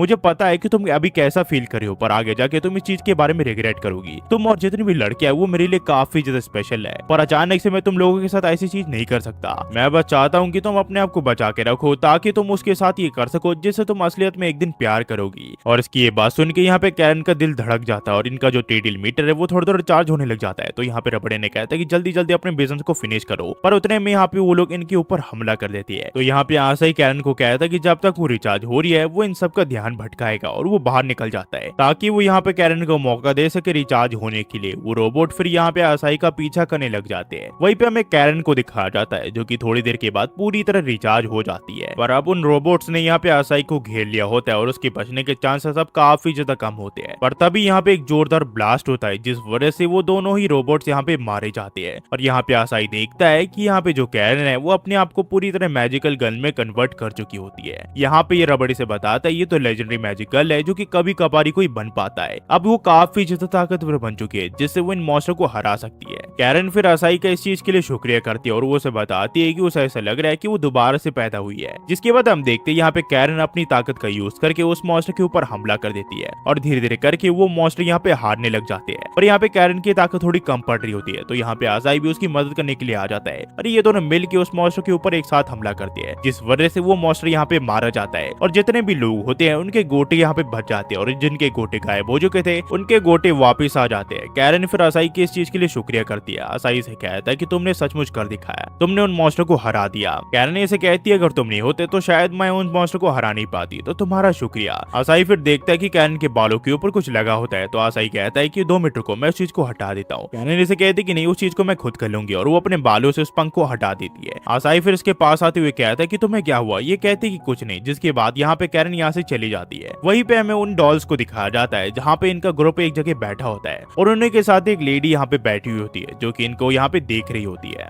एपिसोड की शुरुआत होती है और हम देखते हैं असाई को और एक लड़की को जिसका नाम आई होता है और ये इसकी चाइल्डहुड फ्रेंड होती है। ये दोनों यहाँ पे स्टार्स को देख रहे होते हैं और इन दोनों को काफी अच्छा लग रहा होता है। तभी यहाँ पे आई असाई से पूछती है क्या तुम्हें यहाँ पे आना पसंद नहीं है क्या। यहाँ पे असाई से कहता है कि बस मैं ये सोच रहा था कि अगर पूरी क्लास को हम दोनों के बारे में पता चल गया तो ये काफी ज्यादा अजीब होगा। तो आई कहती कि मुझे लगा ही था कि तुम्हें यहाँ पे आना पसंद नहीं है। असाई कहता कि ऐसी बात नहीं है, मेरा कहने का वो मतलब नहीं था, तुम्हें कुछ गलत फहमी हुई है। तो आई फिर इसे कहती कि मैं तो सिर्फ मजाक कर रही थी। तो असाई इसे कहते कि मेरा ऐसे मजाक उड़ाना बंद करो। आई फिर असाई को कहती कि मेरी एक इच्छा है कि हम दोनों हमेशा ही एक दूसरे के साथ ऐसे ही रहे, क्या तुम इस चीज से एग्री करते हो असाई। तो यहाँ पे आई शर्माते हुए इसे कहता है कि आखिरकार ये किस तरह का सवाल है, इस सवाल का जवाब मैं तुम्हें अभी नहीं दे सकता। तो यहाँ पे आई से पूछते कि ऐसा क्यों है। ये इसे कहता है कि हमें वापिस चले जाना चाहिए, तुम्हारे डैड तुम्हारे बारे में चिंता कर रहे होंगे। कहानी फिर प्रेजेंट में आती है जहाँ पे हम देखते हैं यहाँ पे असाई सो रहा होता है। तो यहाँ पे तभी अमेलिया और एरिना आ जाती है। जो यहाँ पे अमेलिया होती है वो यहाँ पे असाई के ऊपर कूद जाती है क्योंकि उसे उठाना होता है उसे, पर यहाँ पे ये से बच जाता है। ये से पूछता है कि आखिरकार वो इतनी सुबह इसके कमरे में क्यों आई है। एरिना इसे कहती है क्या तुम भूल गए आज हम बीच पे जाने वाले हो और तुम और योशियो हमें ले जाने वाले हैं। फिर हम देखते हैं यहाँ पे योशियो और सब लोग तैयार हो जाते हैं बीच पे जाने के लिए। यहाँ पे एरिना काफी ज्यादा एक्साइटेड होती है क्योंकि वो पहली बार बीच के वहाँ पे जा रही होती है। तभी यहाँ पे योशियो सबको कहता है कि मैंने बीच में तुम्हारे लिए कोई सरप्राइज प्लान कर रखा है, जब हम सब वहाँ पे पहुंचेंगे तो तुम्हें वो सरप्राइज मैं बता दूंगा। जिसके बाद हम देखते हैं यहाँ पे योशियो की कार उसे यहाँ पे लेने के लिए आ जाती है, पर वो कार यहाँ पे योशियो को ही उड़ा देती है और ये देख के ये लोग काफी ज्यादा शॉक हो जाती है। जिसके बाद हमें दिखाया जाता है ये लोग बीच हाउस के यहाँ पे आ जाते हैं जहाँ पे ये सभी लोग यहाँ पे आ चुके होते हैं, पर योशियो उनके साथ नहीं आया होता है क्योंकि वो इंजर्ड हो चुका होता है। एरिना फिर यहाँ पे आसाई से पूछती है क्या योशियो कोई अमीर घर से बिलोंग करता है। तो ये कहता अगर सच कहूँ तो उसके बारे में मुझे ज्यादा कुछ नहीं पता और उससे मिले हुए मुझे ज्यादा समय भी नहीं हुआ है। तब यहाँ पे मोंगफाई ने कहती है कि ये सब ठीक रहेगा, योशियो हॉस्पिटल में हम यहाँ पे मजे कर रहे हैं। तो ये लोग कहते हैं कि चिंता मत करो वो ठीक हो जाएगा। इसके बाद हम देखते हैं यहाँ पे जो मोंगफाई वो अपने लिए छतरी लगा लेती है ताकि वो यहाँ पे आराम से बैठ सके और जितनी बाकी लड़कियां होती है वो यहाँ पे खेलने के लिए चली जाती है और वहीं पे जो असाई है वो इन सबको खड़े देख रहा होता है। तभी यहाँ पे मोंगफा कहते हैं कि यंग होना भी काफी मजेदार चीज है। तो असाई से कहता है क्या तुम हमारे साथ खेलने नहीं आओगी टीचर। तो ये से कहती है क्या तुम मुझे टीचर बुलाना बंद करोगे, जैसे तुम बाकी लड़कियों को उनके पहले नाम से बुलाते हो वैसे ही मेरे नाम से मुझे बुलाओ। तो ये कहता है कि ठीक है आप मोंगफा टीचर काफी अच्छी हो। ये कहती है ये बहुत बढ़िया था। तभी यहाँ पे ये लोग इसके मुंह पे पानी मार के कहते हैं कि तुम यहाँ पे फ्लर्टिंग करने के लिए नहीं आई हो, तुम लोग यहाँ पे एंजॉय करने के लिए आए हो। जिसके बाद यहाँ पे कैरिन मोंगफा के ऊपर भी पानी फेंक देती है। वो कहती है कि तुम धीरे धीरे बूढ़ी होते जा रही हो, तुम्हें अपना ख्याल रखना चाहिए वरना तुम हमारे सामने नहीं टिक पाओगी। पर यहाँ पे मोंगफा अपनी ताकत का यूज करके इसके ऊपर जोरदार पानी का फव्वारा मारती है जिस वजह से वो यहाँ पे बेहोश हो जाती है। इसके बाद हम देखते हैं यहाँ पे जितनी भी लड़कियां है वो यहाँ पे एंजॉय करने लग जाती है, पर मोंगफा कुछ देर के बाद यहाँ पे थक जाती है तो अपने थकावट को दूर करने के लिए यहाँ पे जूस पीने लग जाती है। तभी यहाँ पे कैरन इसे टीज करने के लिए आ जाती है। वो उसे कहती है कि तुम्हें अपने बॉडी पे सनस्क्रीन लगाना चाहिए वरना तुम्हारे शरीर पे झुर्रियां आ जाएगी। जिसके बाद मोंगफा इसे मारने के लिए दौड़ने लग जाती है, पर तभी यहाँ पे कैरिन को एक बोर्ड पे कुछ लिखा हुआ दिखता है तो वो बाकी लड़कियों को भी बुला लेती है। यहाँ पे इन्हें पता चलता है दरअसल ये न्यूड बीच है जहाँ पे लोग बिना कपड़ों को एंजॉय करते हैं और इनको भी इस रूल का पालन करना पड़ेगा। इसे देख के ये लोग समझ जाते हैं कि आखिरकार योशियो किस सरप्राइज के बारे में बात कर रहा था। थोड़ी देर सोचने के बाद ये लोग इस रूल का पालन करने का फैसला करते हैं और अपने सारे कपड़े उतार देते हैं, पर ये लोग काफी ज्यादा यहाँ पे एम्बेरस फील कर रहे होते हैं। वहीं पे जो असाई होता है उसने काफी अजीब सी चीज पहन रखी होती है ऊपर और वो नीचे से बिना कपड़ों के होता है। ये लड़के फिर कहती है कि असाई अब तुम्हारी बारी है, तुम्हें हमें बिना देखे पकड़ना है। और यहाँ पे असाई इन सबका पीछा करने लग जाता है और काफी देर इनका पीछा करने के बाद यहाँ पे असाई को इनो को पकड़ने का मौका मिल जाता है, पर ये लोग इसे पकड़ के यहाँ पे बीच में गाड़ देते हैं और साइड में वाटरमेलन रख देते हैं और मोंगफा के आंखों में यहाँ पे पट्टी लगा के उसे लठ दे देते हैं ताकि वो तरबूज को तोड़ सके, पर यहाँ पे गलती से वो यहाँ पे जोर से मार देती है, जिस वजह से यहाँ पे काफी तेज हवा चलती है और असाई भी हवा में उड़ जाता है और बाकी लड़कियां भी, जिस वजह से यहाँ पे असाई सबको देख लेता है। ये सब लड़कियां फिर मिलकर यहाँ पे असाई को पनिशमेंट देती है, वो यहाँ पे बीच में उसे बांध के रख देती है। फिर हमें शाम को दिखाया जाता है जहाँ पे ये लोग यहाँ पे एंजॉय करके घर के वहाँ पे वापस जा रहे होते हैं, पर असाई कहता है कि मैंने तो बिल्कुल भी एंजॉय नहीं किया। तो अमेलिया कहते कि बुरा मत मानो, हमने काफी ज्यादा एंजॉय किया। तभी यहाँ पे मोंगफा कहते कि काश ऐसा हो पाता कि हम सब एक दूसरे के साथ हमेशा के लिए यहाँ पे रह पाते। तो असाई से कहता है कि हाँ ये बात तुमने बिल्कुल सही कही, पर हमें अब घर चलना चाहिए। पर तभी यहाँ पे असाई देखता है कि यहाँ पे जितनी भी लड़कियां है यहाँ पे गायब हो चुकी होती है। असाई सोचता है कि यहाँ पे जितनी भी लड़कियां है वो इसके ऊपर प्रैंक करने की कोशिश कर रही है, जिस वजह से ये घर वापस चले जाता है ताकि वो उन सब लड़कियों को ढूंढ सके, पर यहाँ पे कोई भी नहीं होता। असाई को कुछ समझ नहीं आ रहा होता कि आखिरकार वो लोग कहाँ गायब हो गए। तभी ये देखता है कि इसके पीछे आवी आ जाती है। आवी इससे पूछती है कि तुम्हें क्या हुआ है, आखिरकार तुम इतनी ज्यादा पैनिक क्यों हो। असाई से कहता है कि हम सब बीच के वहाँ पे गए थे पर अचानक से वो सब गायब हो गए। तो यहाँ पे आवी से कहती है कि आखिरकार तुम किस चीज के बारे में बात कर रहे हो, यहाँ तो सिर्फ हम दोनों ही है। तो यहाँ पे असाई कहता है कि हाँ ये बात तुमने बिल्कुल सही कही। असाई बाकी सब लोगों के बारे में भूल जाता है। आवी फिर असाई को कहती कि वेदर काफी अच्छा है, हम दोनों को बाहर खाना खाना चाहिए, जिसके बाद यहाँ पे आवी इनके लिए खाना बनाने लग जाती है। असाई फिर इसे पूछता है क्या मैं किसी चीज में तुम्हारी मदद कर सकता हूँ। आवी इसे कहती है कि जब तक मैं सब्जियां काट रही हूँ जब तक तुम प्लेटें निकाल लो। यहाँ पे फिर असाई काफी सारी प्लेटें निकाल देता है। तो आवी कहती है कि हम तो सिर्फ दो ही है, आखिरकार तुमने इतने सारे प्लेटें क्यों निकाल दी है। असाई से कहता है कि मुझे माफ कर दो, मुझे पता ही नहीं आखिरकार आज मैं क्या कर रहा हूँ। जिसके बाद ये इन प्लेटों को ऊपर रखने लग जाता है, पर गलती से इसकी एक प्लेट टूट जाती है। तो यहाँ पे आवी से कहती है तुम ठीक तो हो ना। ये कहता है मैं बिल्कुल ठीक हूँ। जिसके बाद ये टूटे हुए प्लेट के जो टुकड़े है वो बाहर फेंकने के लिए चले जाता है। तभी यहाँ पे आवी देखती है कि यहाँ पे असाई के फोन में योशियो का कॉल आ रहा होता है। तो यहाँ पे आवी यहाँ पे योशियो का जो कॉल है उसे काट देती है। हमें फिर कुछ देर बाद दिखाया जाता है जहाँ पे आवी यहाँ पे बारबेक्यू के यहाँ पे आग लगा रही होती है। तो यहाँ पे असाई से कहता है कि चिंता मत करो, से मैं कर देता हूँ, और ये बारबेक्यू के नीचे आग लगाने लग जाता है। तभी यहाँ पे आवी से कहते हैं कि एक लड़के के ऊपर भरोसा करना ये सचमुच काफी अच्छी बात होती है। तो यहाँ पे ये से बताता है कि जब मैं बच्चा था तो हर समर हम बारबेक्यू करके यहाँ पे खाना खाया करते थे और हमेशा आग जलाने का काम मेरा होता था।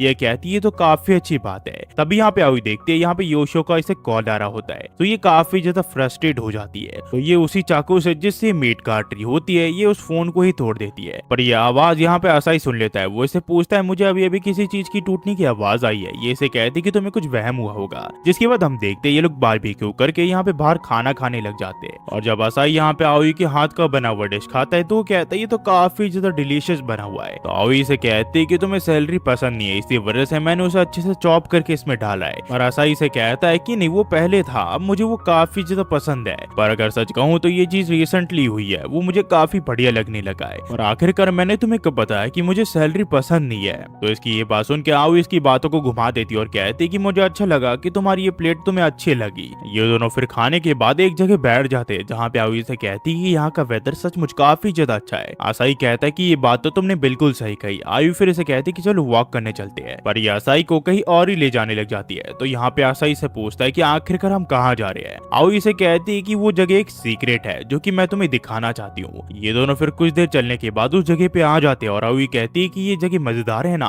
पर असाई इस पेड़ को यहाँ पे देखे काफी ज्यादा हैरान होता है। वो इसे कहता है कि आखिरकार ये पेड़ यहाँ पे क्या कर रहा है और आखिरकार चेरी ब्लॉसम साल के इस महीने में ब्लूम कैसे हो सकते हैं। यहाँ पे फिर आवी से कहती है कि मैं तुमसे प्यार करती हूँ। जब मैंने तुम्हें पहली बार अपनी फीलिंग्स के बारे में बताया था तो मैं कुछ गलत फहमी हो गई थी, जिस वजह से मेरी फीलिंग्स तुम्हारे तक पहुंच नहीं पाई थी। पर अब हम दोनों अकेले हैं तो सिर्फ मेरे ऊपर देखो, मैं तुमसे काफी ज्यादा प्यार करती हूँ। पर यहाँ पे असाई को सब कुछ याद आ जाता है। तो वो उससे पूछता है कि आखिरकार बाकी लोग कहाँ पे है। मुझे पता है यहाँ पे और भी लोग हैं जो कि मेरे लिए काफी ज्यादा मैटर करते हैं और वो मेरे लिए काफी ज्यादा इंपॉर्टेंट है। और मुझे ये बताओ कि आखिरकार आवी तुम हो कौन। पर आवी से कहती कि वो चीज अब बिल्कुल भी मैटर नहीं करती, प्लीज हमेशा के लिए मेरे साथ यहाँ पे रह जाओ। ये कहता है कि तुम्हारा मतलब क्या है। आवी से कहते कि तुम्हें जो चाहिए वो मैं तुम्हें दे सकती हूँ, मेरे पास सब कुछ है। पर असाई से कहता है कि बाकी सब कहाँ पे, मोंगफा, इरीना, एमिलिया और कैरन वो सब कहाँ पे है। तो यहाँ पे जो आवी है वो अपना भेष बदल लेती है और असाई के पीछे आ जाती है। और जब असाई उसे देखता है तो वो कहता है तुम तो आई हो, तुम यहाँ पे क्या कर रही हो। आई फिर असाई को वो बातें बताने लग जाती है जो एक दूसरे के साथ इन दोनों ने बचपन में की थी। तो यहाँ पे असाई से कहता है कि इन बातों को तो सुने हुए मुझे काफी समय हो चुका है। आई फिर इसे कहती कि मैं हमेशा चाहती थी कि हम दोनों हमेशा एक दूसरे के साथ ऐसे ही रहे, आज कल परसों और फ्यूचर में भी। हमेशा से मैं ये चाहती थी कि हम दोनों एक दूसरे के साथ रहे, पर अब मुझे एहसास हो गया है कि ये पॉसिबल पॉसिबल नहीं है, हम दोनों एक दूसरे के साथ नहीं रह सकते आसाई, तो यहाँ से चले जाओ और यहाँ पे कभी भी मत आना। जिसके बाद यहाँ से आई गायब हो जाती है और आसाई देखता है कि इसके चारों ओर यहाँ पे एरर दिखाने लग जाता है। आसाई को कुछ समझ नहीं आता कि आखिरकार ये सब हो क्या रहा है, और आखिरी चीज जो आसाई देखता है वो ये कि आई यहाँ पे अंधेरे में गायब हो रही है और इसकी दुनिया तबाह हो रही है। इस एपिसोड की शुरुआत होती है और हम देखते हैं आसाई को जो कि अभी अभी सो के उठा होता है और उसके चेहरे पे कुछ लगा होता है। तभी उसका अलार्म उसे कहता है कि तुम्हारे स्कूल जाने का समय हो चुका है वरना तुम लेट हो जाओगे। मैंने तुम्हें काफी बार उठाने की कोशिश की पर तुम बार बार उठाने पे भी उठे नहीं और अब तुम लेट हो चुके हो। जिसके बाद आसाई तैयार होके अपने स्कूल के लिए निकलने लग जाता है और ये देखता है यहाँ पे जितनी भी लड़की थी वो ऑलरेडी स्कूल जा चुकी होती है, तो इसी वजह से आसाई जल्दी जल्दी करके यहाँ पे बनाना लेके स्कूल के लिए निकल जाता है। पर तभी हम एक और औरत को देखते हैं जो कि कहती है कि आखिरकार आसाई कहाँ जा रहा है। वहीं पे हमें आसाई को दिखाया जाता है जो अब काफी ज्यादा लेट हो चुका होता है, इसी वजह से वो भागने लग जाता है और किसी तरह अपने क्लासरूम के यहाँ पे आ जाता है। पर वो देखता है यहाँ पे जितने भी लोग हैं वो बदल चुके होते हैं, इसे कुछ समझ नहीं आता और साथ ही साथ यहाँ पे एमिलिया, कैरिन और बाकी लड़कियां भी नहीं होती। तभी एक लड़के को देखता है जो कि इसकी सीट पे बैठा होता है, तो ये कहता है ये तो मेरी सीट है। पर वो लड़का कहता है ये शुरू से ही मेरी सीट रही है, तुम्हें कुछ गलत फहमी हुई है। ये फिर कहता है ये क्लास 2 ही है ना। ये कहता है कि हाँ, पर आखिरकार तुम कौन हो? तो ये कहता है कि आखिरकार बाकी लड़कियां कहाँ है, एमिलिया, कैरिन, मोंगफा वो सब कहाँ पे है? तो लड़का इसे कहता है कि अब समर ब्रेक खत्म हो चुका है, अब तो होश पे आ जाओ। तो यहाँ पे ऐसा ही कुछ समझ नहीं पाता और वो स्कूल से भाग जाता है।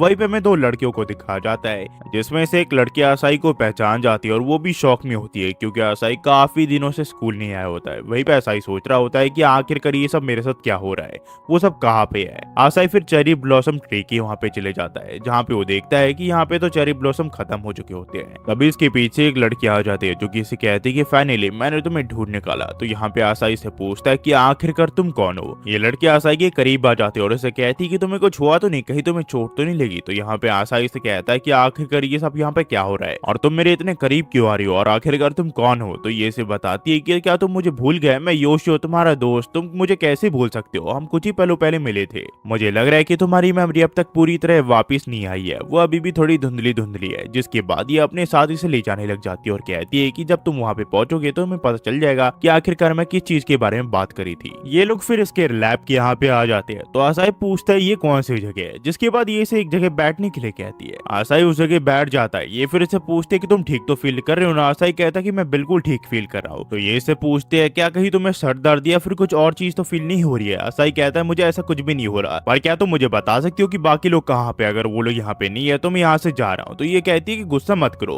मैंने तुम्हें अपना नाम नहीं बताया, मेरा नाम योशिनोफेन मैन है। पर इसके बाद भी आसाई को कुछ याद नहीं आता। तो ये कहती है कि लगता है तुम्हें सचमुच कुछ भी याद नहीं है। तो ये कहता है कि तुम्हारा मतलब क्या है। जिसके बाद ये इसे एक न्यूज आर्टिकल दिखाती है और जब वो उसे पढ़ता है तो इसे थोड़ी थोड़ी बातें याद आने लग जाती है कि जब ये अपने रूम में था तब इसने इस आर्टिकल को पढ़ा था और ये काफी समय पहले की बात है। पर आसाई को अभी भी ठीक से कुछ याद नहीं आया होता। तो यहाँ पे योशिनो उसे एक गैजेट दिखाती है और कहती है क्या इससे तुम्हें कुछ याद आया। इसे देख के आसाई को वो बात याद आ जाती है कि इस गैजेट से यहाँ पे इसके ऊपर एक्सपेरिमेंट की जा रही थी। ये फिर से कहती है क्या तुम्हें पूरी तरह याद आ गया। आसाई कहता है कि नहीं। तो ये फिर से बताती है कि अब तक जिस दुनिया में तुम थे वो एक वर्चुअल रियलिटी थी। तो आसाई कहता है कि इसका मतलब ये कहती कि हाँ, जितने भी लोगों से तुम वहाँ पे मिले वो सब एआई थे। उन एआई को ऐसे डिजाइन किया गया था कि वो इंसानों से अच्छी तरीके से बात कर सके जिनसे अब तक तुम बात कर रहे थे। तो आसाई कहता है कि मजाक करना बंद करो, चीज के ऊपर मैं भरोसा कैसे कर लूं। उन लोगों को मैं छू पा रहा था, उन लोगों को मैं स्मेल कर पा रहा था, उन लोगों के साथ मैं रह रहा था। तो ये से बताते कि दरअसल उन लोगों के साथ ये सारी चीजें तुम इंटरेक्टिव ब्रेन वेव सिस्टम की वजह से कर पा रहे थे। पर अभी भी आसाई को इस चीज के ऊपर भरोसा नहीं हो रहा होता है। तो ये कहते कि थोड़ा शांत हो जाओ, आजकल वीआर और एआई काफी ज्यादा कॉमन चीज हो गई है दुनिया में और जो टेक्नोलॉजी है वो काफी ज्यादा मॉडर्न हो चुकी है। और तुम ये भी कह सकते हो कि अगर हमारे पास एआई नहीं होता तो शायद इंसानों की जो दुनिया है वो कब के तबाह हो चुकी होती। पर अब तक इंसानों ने उस तरह का एआई नहीं बनाया जो कि इंसानों के साथ घुल मिल सके, उनके साथ चल सके और उनके साथ रह सके। इसी वजह से साइंटिस्ट ने पहले नॉर्मल एआई को बनाया जो कि आपके साथ गेम खेल सके। पर उसके बाद उन लोगों ने सोचा कि वो लोग ऐसा एक एआई डेवलप करेंगे जिसके अंदर खुद की कॉन्शियसनेस हो जो कि सारे बैरियर को ब्रेक कर दे।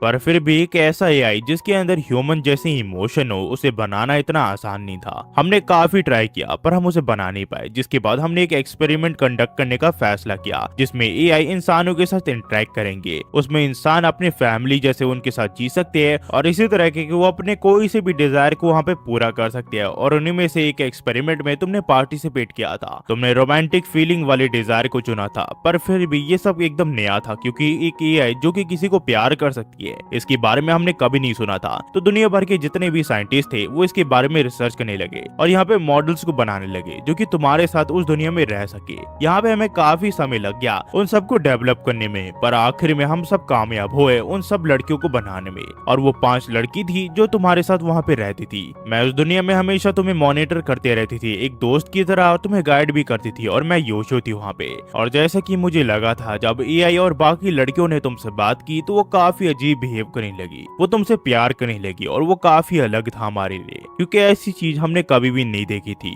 हमें कभी नहीं लगा था कि एक एआई लव को समझ पाएगा, पर हम गलत थे।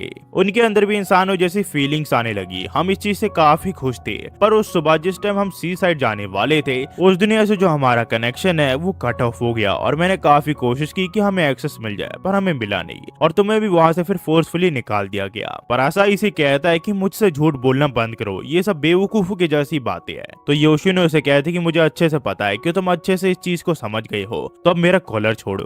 तो असाई से कहते कि नहीं, ये सच नहीं हो सकता, आखिरकार ये सब कैसे हो सकता है। तभी हम देखते यहाँ पे योशिनो की असिस्टेंट आ जाती है, जो कि ऐसे कहती है कि सेनपाई आखिरकार आप यहाँ पे क्या कर रही हो, आप यहाँ पे अलाउ नहीं, आपको पता है ना। ये कहती है कि हाँ मुझे पता है। ये लड़की फिर असाई को देखते हुए कहती है ये तो वही लड़का है ना जिसके ऊपर एक्सपेरिमेंट किए गए थे, पर वो प्रोजेक्ट फेल हो गया। ये कहती कि हाँ। फिर ये ऐसे कहती कि इससे पहले यहाँ पे चीफ आ जाए, आपको यहाँ से चली जाना चाहिए। तभी इनका चीफ इनके पीछे आ जाता और कहता कि मैंने तुम्हें कहा था ना कि जब तक तुम घर पे रहोगी, जब तक तुम्हारी पनिशमेंट खत्म नहीं हो जाती। ये कहती कि मैं तो यहाँ पे सब चीजों को देखने आई थी। तो ये कहता है कि ठीक है, आज से मैं तुम्हें फायर करता हूँ, तुम यहाँ पे अब कभी नहीं आ सकती। जिसके बाद इसकी जूनियर से कहती कि मैंने आपको कहा था कि आपको यहाँ पे नहीं आना चाहिए था। योशिनो से कहती कि मुझे लगा था ऐसा कभी ना कभी तो होगा, तो तुम चिंता मत करो। जिसके बाद ये से कहती कि आप जितनी भी रिसर्च है उस चीज में मैं तुम्हारी मदद अब नहीं करने वाली। योशो फिर असाई को लेकर एक कैफे के यहाँ पे आ जाती है और इससे पूछती कि मुझे एक पर्सन के बारे में तुमसे बात करनी है जिसे तुम अच्छे से जानती हो, क्या तुमने कभी डीप लर्निंग के बारे में सुना। ये कहता कि नहीं। ये फिर से बताती कि तुम ये भी कह सकते हो कि एक इंसान के सोच समझ को पढ़ने जैसा प्रोसेस होता है और ये काफी लंबे समय के लिए किया जा सकता है।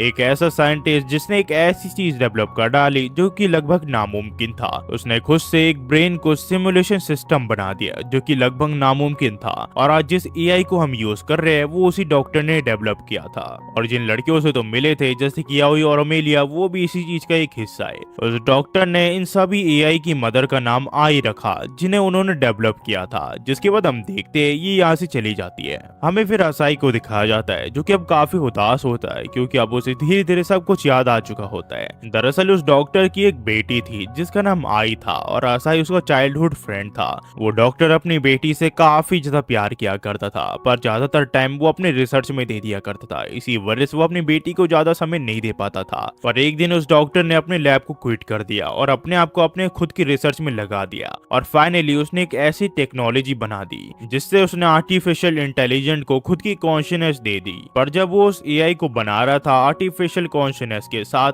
उसने अपनी खुद की बेटी के ब्रेन का डेटा कॉपी कर लिया जो कि कुछ समय पहले किसी बीमारी की वजह से मारी गई थी। और उस डॉक्टर का नाम था कोतारो इजावा, जो कि अब गायब हो चुकी है। और वो लड़की आसाई की चाइल्डहुड फ्रेंड थी आई इजावा। आसाई फिर यहाँ पे आई के ग्रेवयार्ड के यहाँ पे आ जाता है, जहाँ पे उसके ग्रेवयार्ड को देख के आई को काफी बुरा फील हो रहा होता है। वहीं पे कुछ समय पहले योशियो ने यहाँ पे इससे पूछा था कि आखिरकार आई ने इसे उस जगह से बाहर क्यों निकाल दिया। फिर हमें दिखाया जाता है यहाँ पे जितने भी लोगों के स्मार्टफोन्स होते हैं, जितनी भी टेक्नोलॉजी होती है, वो खराब होने लग जाती है। तभी यहाँ पे योशिनो देखती है कि इसके सामने आई होती है जिसने सारी टेक्नोलॉजी को खराब कर दिया होता है। एपिसोड की शुरुआत होती है और हम देखते हैं यहाँ पे काफी सारे लोगों के जो फोन्स होते हैं वो ऑफ होने लग जाते हैं और धीरे धीरे यहाँ पे जितनी भी टेक्नोलॉजी है वो खराब होने लग जाती है और सभी के फोन में या फिर टेलीविजन में आई की फोटो देखने लग जाती है, जिस देख के यहाँ पे योशिनो काफी परेशान हो जाती है। वहीं पे हमें आसाई को दिखाया जाता है जो कि अभी अभी सो के उठा होता है। तो उसकी मदर उसे कहती है कि तुम बीमार तो नहीं हो, तुम ठीक तो हो ना।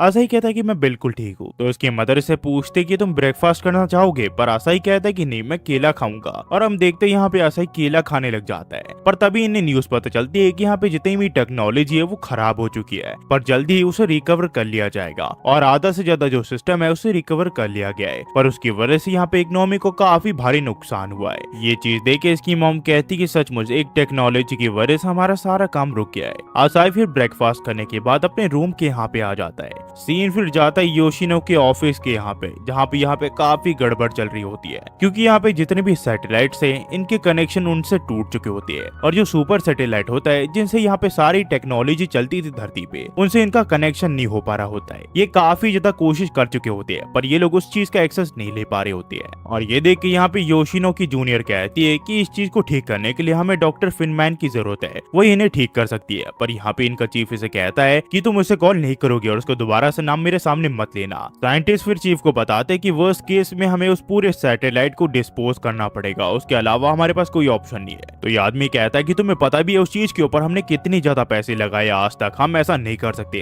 वो लड़की फिर चीफ को बताती है कि मुझे आपको कुछ बताना है। वो उससे पूछता आखिरकार तुम्हें क्या बताना है। ये इसे कहती है कि हमें एक पर्टिकुलर टाइम के बाद कुछ सिग्नल आ रहे हैं उस सैटेलाइट से। तो ये कहता है वो बकवास है, उसे छोड़ो और इस चीज को ठीक करने में ध्यान दो। इसके बाद ये इस चीज के बारे में यहाँ पे योशिनो को बता देती है। तो योशिनो कहती है कि आखिरकार वो इस चीज के ऊपर ध्यान क्यों नहीं दे रहा, क्या ये सिग्नल आसाई के लिए तो नहीं है। ये कहती है कि हाँ ये उसी के लिए है। हमें फिर आसाई के यहाँ दिखा जाता है जहाँ पे इसे कोई मिलने के लिए होता है, और ये और कोई नहीं योशिनो होती है। ये इसे कहती है कि मैं तुमसे मिलना चाहती हूँ, क्या कुछ देर के लिए तुम नीचे आ सकते हो। पर नीचे जाने की जगह आसाई इसे ऊपर ही बुला लेता है, जिसके बाद ये यहाँ पे चीजों को छेड़ने लग जाती है। तो ये इसे एक जगह बैठाता है और उससे पूछता है कि आखिरकार अचानक से तुम यहाँ पे क्यों आई हो। तो यहाँ पे इसे बताते कि मैं तुम्हें कॉल किए जा रही हूँ, पर तुम इतने ज्यादा मीन हो कि तुम मेरे फोन ही नहीं उठा रहे। जिसके बाद असाई जब देखता है तो ये इसे काफी बार कॉल कर चुकी होती है, पर असाई ने इसके फोन को उठाया ही नहीं होता है। असाई इसके इतने सारे कॉल्स को देख के कहता है कि सचमुच तुम काफी ज्यादा वियर्ड हो। ये फिर इसे बताती है कि कल जो कुछ भी हुआ उसे देख के मुझे तुम्हारे बारे में चिंता हो रही थी, इस वजह से मैं तुमसे मिलने के लिए चली आई। पर अगर सच कहूँ तो मुझे तुमसे कुछ फेवर चाहिए। असाई से पूछता है कि किस तरह का फेवर। ये इसे कहती है क्या तुम दोबारा से उस दुनिया में वापस जाना चाहती हो क्या।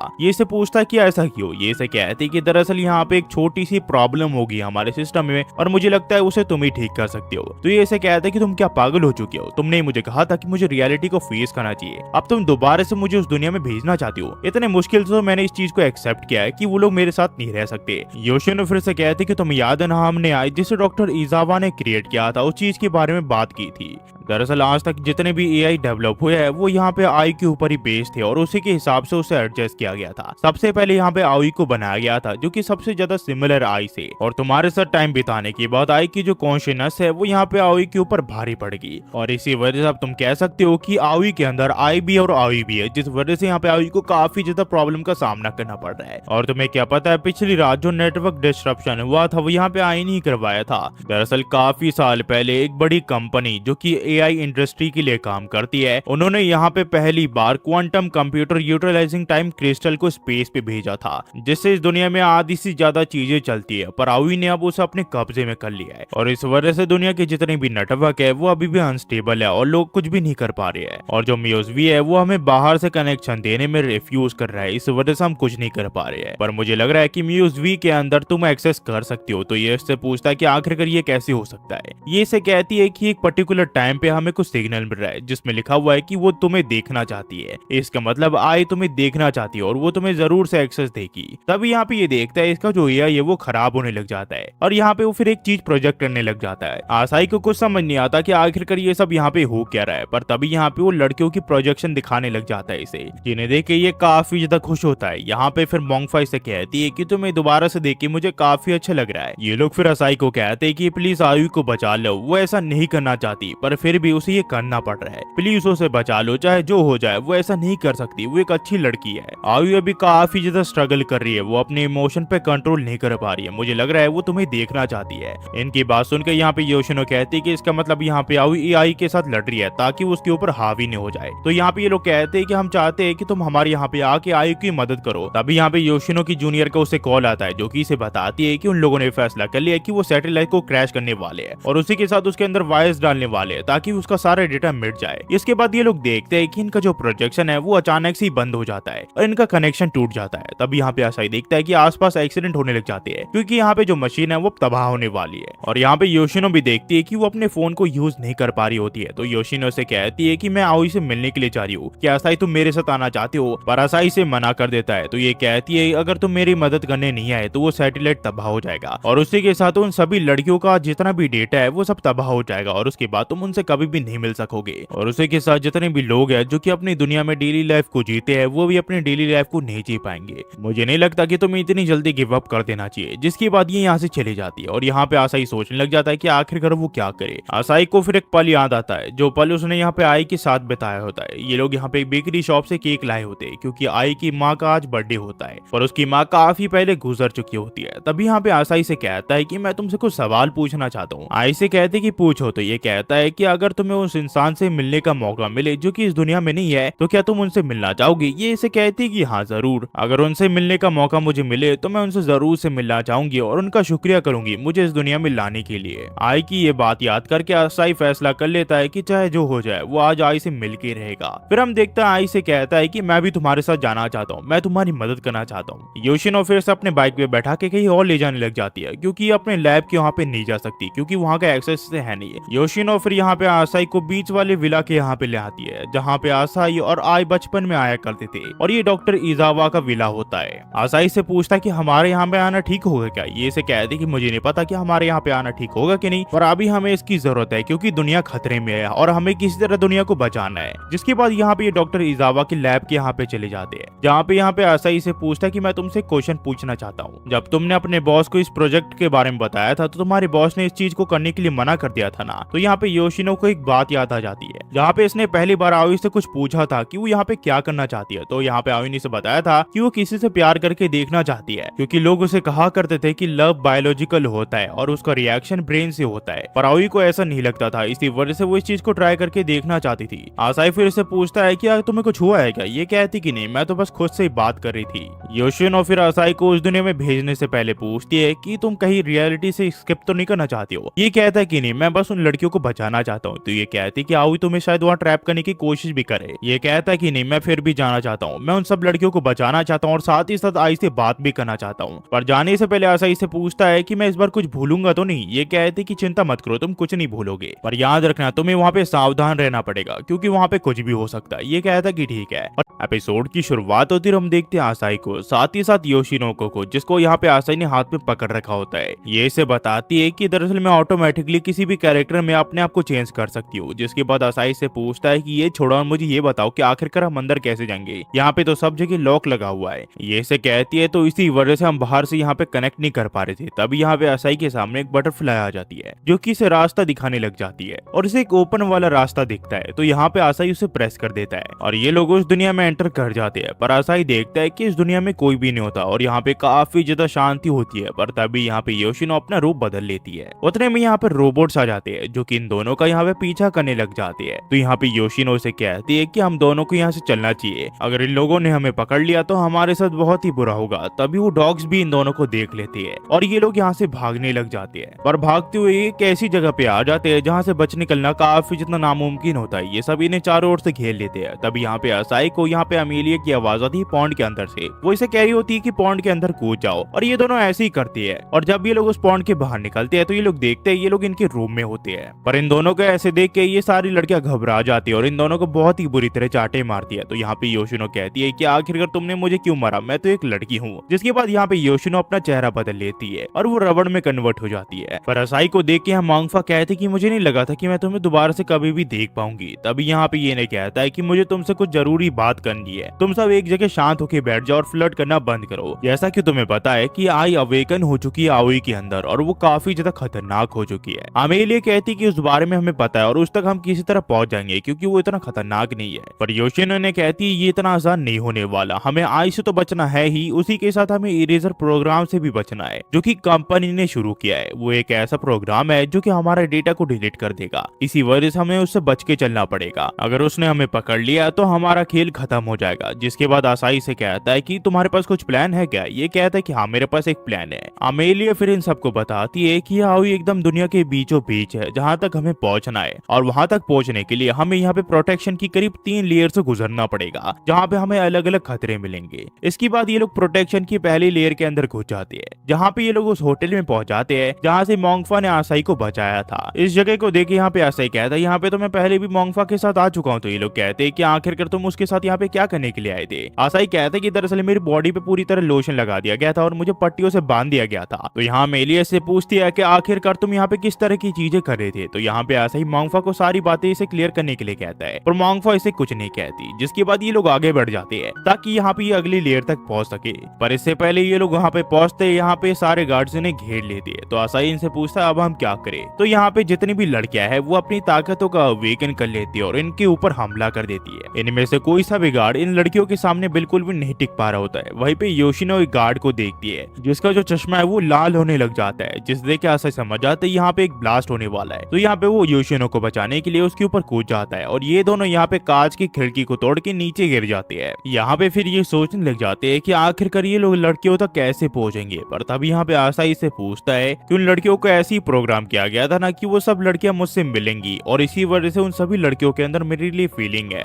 वही हमें कुछ देर पहले मोंगफा को दिखाया जाता है जो कि यहाँ पे आसाई को ढूंढ रही होती है और कुछ देर के ढूंढने के बाद यहाँ पे उसे आसाई की आवाज आती है और वो उसकी बातें सुन लेती है। वही योशिनो आसाई को बता रही होती है कि उन लोगों को शुरू में ऐसी डेवलप किया गया था कि उन सभी के अंदर तुम्हारे लिए फीलिंग्स होगी, पर जैसी वो तुमसे मिली उन सभी का बर्ताव चेंज होने लगा। वो तुमसे सचमुच प्यार करने लगी और इससे पहले आज तक हमने एआई को ऐसा करते हुए कभी भी नहीं देखा था। तो आसाई कहता है ऐसी बात है तो भी ठीक है, मैं बस थोड़ा क्यूरियस हो गया था, इसी वजह से मैंने तुमसे यूं पूछा। तभी यहाँ पे मोंगफा आ जाती है जो कि आसाई को कहती कि मेरे साथ चलो, हम जल्दी गेट तक पहुंचने वाले। वो सभी लड़कियां यहाँ पे मॉन्स्टर से लड़ रही है। ये लोग फिर कुछ देर के बाद बाकी लड़कियों से मिल जाते हैं जहाँ पे ये लोग इन्हें बताते हैं कि हमारे सामने काफी बड़ा खतरा आ चुका है और ये होता है इरेजर प्रोग्राम जो कि यहाँ पे इन्हें मिटाने के लिए आया होता है। ये फिर यहाँ पे जितने भी एआईज है उन सबको अपने कंट्रोल में ले लेता है और एक एक करके इन सब के ऊपर हमला करवाने लग जाता है और किसी तरह ये लोग यहाँ पे योशिनो को पकड़ने में कामयाब हो जाते हैं और उसे इस दुनिया से मिटा देते हैं। वहीं पे हम देखते हैं आसाई को जो कि यहाँ पे इनसे लड़ने लग जाता है। तो यहाँ पे सब लड़कियां कहती है कि तुम्हें इन सब से लड़ना नहीं चाहिए, तुम एक इंसान हो, तुम्हें चोट लग सकती है। तो आसाई से कहता है इससे मुझे बिल्कुल फर्क नहीं पड़ता, चाहे एक एआई हो या फिर एक इंसान, मैं एक लड़की को खड़े खड़े मेरी हिफाजत करते हुए नहीं देख सकता। ये सब फिर मिलके इन सभी एआई से यहाँ पे लड़ने लग जाते हैं। यहाँ पे सारी लड़कियों के पास मैजिकल पावर्स होती है, पर यहाँ पे आसाई किसी तरह अपनी स्टिक की मदद से इन्हें हरा रहा होता है। पर यहाँ पे ये काफी सारे होते हैं तो यहाँ पे ये लोग भागने का फैसला करते हैं, पर किसी तरह ये लोग उस दरवाजे तक पहुंच जाते हैं जहाँ पे अगले एरिया में जाने का रास्ता होता है। ये लोग उस दरवाजे को देख के खुश हो जाते हैं और वहाँ पे जाने लग जाते हैं, पर तभी इनका सामना उसी रोबोट से होता है जो कि यहाँ पे मोंगफा को हराने के लिए आया होता है। पर मोंगफा इसके पेट पे एक जोरदार पंच मारते हुए कहती है कि मेरे पास ज्यादा समय नहीं है और वो रोबोट वहीं पे धाराशायी हो जाता है। वहीं पे हमें आसाई को दिखाया जाता है जो कि यहाँ पे हैंडल खींच के इस गेट को खोलने की कोशिश कर रहा होता है, पर उतने में यहाँ पे इरेजर प्रोग्राम आ जाता है जो कि यहाँ पे इन्हें मिटाने के लिए आया होता है। पर किसी तरह यहाँ पे ये लोग उस गेट को खोल देते हैं और ये देख के यहाँ पे इरिना, अमेलिया और कैरिन इस गेट के दूसरी ओर चले जाती है। पर वहीं पे यहाँ पे आसाई को पता चलता है कि दूसरी ओर अगर ये चले गए तो यहाँ पे ये लोग इस गेट को बंद नहीं कर पाएंगे, इसका मतलब ये लोग इसका पीछा करते ही रहेंगे। तो आसाई कहता है कि हमारे पास कोई चॉइस नहीं, हमें जाना पड़ेगा। पर मोंगफा इसे कहती कि शुरू में मुझे बिल्कुल भी समझ नहीं आया था कि आखिरकार किसी से प्यार करना क्या होता है और उसकी फीलिंग कैसी होती है, पर उस दिन जब तुमने मुझे बचाया तो मुझे याद आया कि इससे पहले भी तुम मुझे एक बार बचा चुकी हो। वहीं पे वो लड़की रूम के दूसरी ओर जाने की कोशिश कर रही होती है, पर यहाँ पे ये दूसरी ओर नहीं जा पा रही होती है। वही मोंगफा आसाई को कह रही होती है कि उस दिन मुझे पता चला कि मैं एक आर्टिफिशियल इंटेलिजेंट हूँ। उस दिन मेरे अंदर काफी अजीब सी चीज हुई और मुझे समझ नहीं आ रहा था,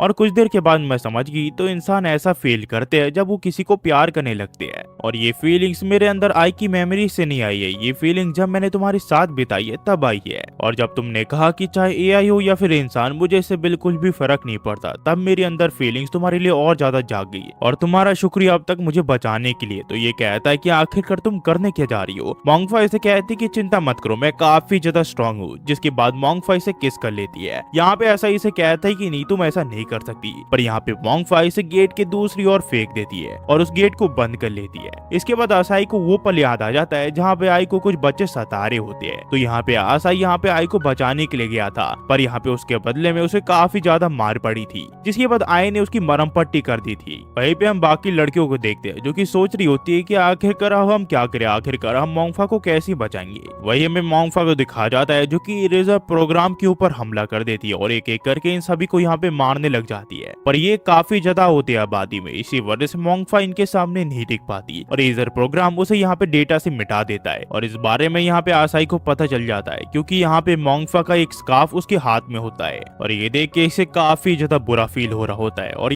एपिसोड की शुरुआत होती है और हम देखते हैं यहाँ पे योशिनो को, जो कि यहाँ पे अब लॉगिन नहीं कर पा रही होती है। उतने में यहाँ पे इसकी जूनियर आ जाती है, जो कि अपनी कार को यहाँ पे ठोक देती है, क्योंकि यहाँ पे इसे कार चलानी नहीं आती थी। इसके बाद ये इसे कहती है अगर तुम यहाँ पे आ ही चुके हो तो किसी चीज को लेकर मुझे तुम्हारी मदद की जरूरत है। पर यहाँ पे योशिनो जब दोबारा से सिस्टम में देखती है तो यहाँ पे मोंगफा मारी जा चुकी होती है, जिसे देख के इसे काफी ज्यादा दुख होता है। पर योशिनो ने अब तक हार मानी नहीं होती है। वो कहती है एक और चीज है जिसे हम अभी ट्राई कर सकते हैं। वहीं पे हमें यहाँ पे एआई वर्ल्ड के यहाँ दिखाया जाता है, जहाँ पे हम देखते हैं इन सबको काफी ज्यादा दुख हो रहा होता है, क्योंकि यहाँ पे मोंगफा मारी जा चुकी होती है और ये लोग अब उसे कभी नहीं देख सकते। पर असाई से कहता है कि नहीं, अब हम यहाँ पे नहीं रुक सकते, हमें आगे बढ़ता रहना पड़ेगा। और यहाँ पे कैरेन इसे रोक लेती है और कहती है कि तुमने देखा नहीं, मोंगफा हमारे सामने खत्म हो गया, अगर तुम आगे बढ़े तो तुम भी मारे जा सकते हो। तो यहाँ पे असाई से कहता है कि मोंगफा ने मुझे कहा था कि आगे बढ़ते रहना चाहे जो हो जाए, और वैसे भी अब मैं काफी ज्यादा आगे आ चुका हूँ, मैं अब पीछे हट नहीं सकता। तो यहाँ पे इरिना कहती है कि हमें मोंगफा के सेक के लिए आगे बढ़ते रहना चाहिए। ये सब फिर अगले गेट को खोल देते हैं, जिससे ये लोग स्कूल वाले एरिया के यहाँ पे आ जाते हैं। पर तभी यहाँ पे वही मॉन्स्टर्स इनके ऊपर हमला कर देते हैं। पर यहाँ पे किसी तरह कैरेन अपनी ताकत का यूज करके इस मॉन्स्टर को मार गिराती है। पर यहाँ पे असाई को चोट लग जाती है। तो यहाँ पे इरिना इससे पूछती है तुम ठीक तो हो ना? असाई कहता है कि मैं बिल्कुल ठीक हूँ। इरिना फिर यहाँ पे इसकी मरहम पट्टी कर देती है। वो इसे कहती है कि तुम्हें सावधान रहना चाहिए, अगर तुम्हें यहाँ पे चोट लगी तो इसका असर असली दुनिया में भी होगा। तो ये कहता है इससे मुझे फर्क नहीं पड़ता, क्योंकि तुम्हें भी चोट लग सकती है। यहाँ पे ये फिर पूछता है कि अमेलिया हमारा अगला रूट क्या है। पर तभी यहाँ पे कैरेन इसे पूछती है क्या तुम मुझे बता सकते हो कि आखिरकार असली स्कूल कैसा होता है? इरिना भी इसे कहती कि हाँ मैं भी ये जानना चाहती थी, वो दुनिया जहाँ तक हम कभी भी नहीं पहुंच सकते। ये इसे कहता है कि दरअसल अगर सच बताऊं तो मैं काफी महीने से स्कूल नहीं किया, मेरे अंदर इतनी ताकत ही नहीं है, ना ही इतनी हिम्मत कि मैं किसी को अपना दोस्त बना पाऊं। उस दिन के बाद से मैंने स्कूल जाना ही छोड़ दिया और मैं अपने रूम में अकेले रहने लगा, जिसके बाद मैं इस दुनिया में आया। और सच कहूं तो मैंने यहाँ पे तुम सभी के साथ काफी अच्छा समय बिताया और यहाँ पे मुझे सचमुच काफी अच्छा लगा। और देख लेना हम इस मुश्किल से भी बाहर निकल जाएंगे। जिसके बाद ये लोग ऊपर आ जाते हैं ताकि ये लोग अगले दरवाजे तक पहुंच सके, पर इन्हें अगले दरवाजा दिख ही नहीं रहा होता है। उतने में यहाँ पे इनके सामने बटरफ्लाई आ जाती है, जिस देख के यहाँ पे ये लोग कुछ समझ नहीं पाते। पर यहाँ पे इरिना इन्हें कहती कि मुझे लगता है इन बटरफ्लाइज को आओ ही नहीं भेजा होगा ताकि हम उस तक पहुंच सके। जिसके बाद ये उन्हें फॉलो करके यहाँ पे छत के यहाँ पे आ जाते हैं। पर ये लोग देखते हैं जो अगला गेट होता है वो यहाँ पे काफी ज्यादा ऊंचाई में होता है और साथ ही इसके चारों ओर यहाँ पे काफी सारे रोबोट्स तैनात होते हैं। इन सब को देख के यहाँ पे असाई कहता है कि वहां तक पहुंचना लगभग नामुमकिन है। पर कैरेन इसे कहती कि चिंता मत करो, वहां तक हम काफी आसानी से पहुंच जाएंगे। तो यहाँ पे इससे पूछता है कि आखिरकार हम वहाँ पे कैसे पहुंचेंगे?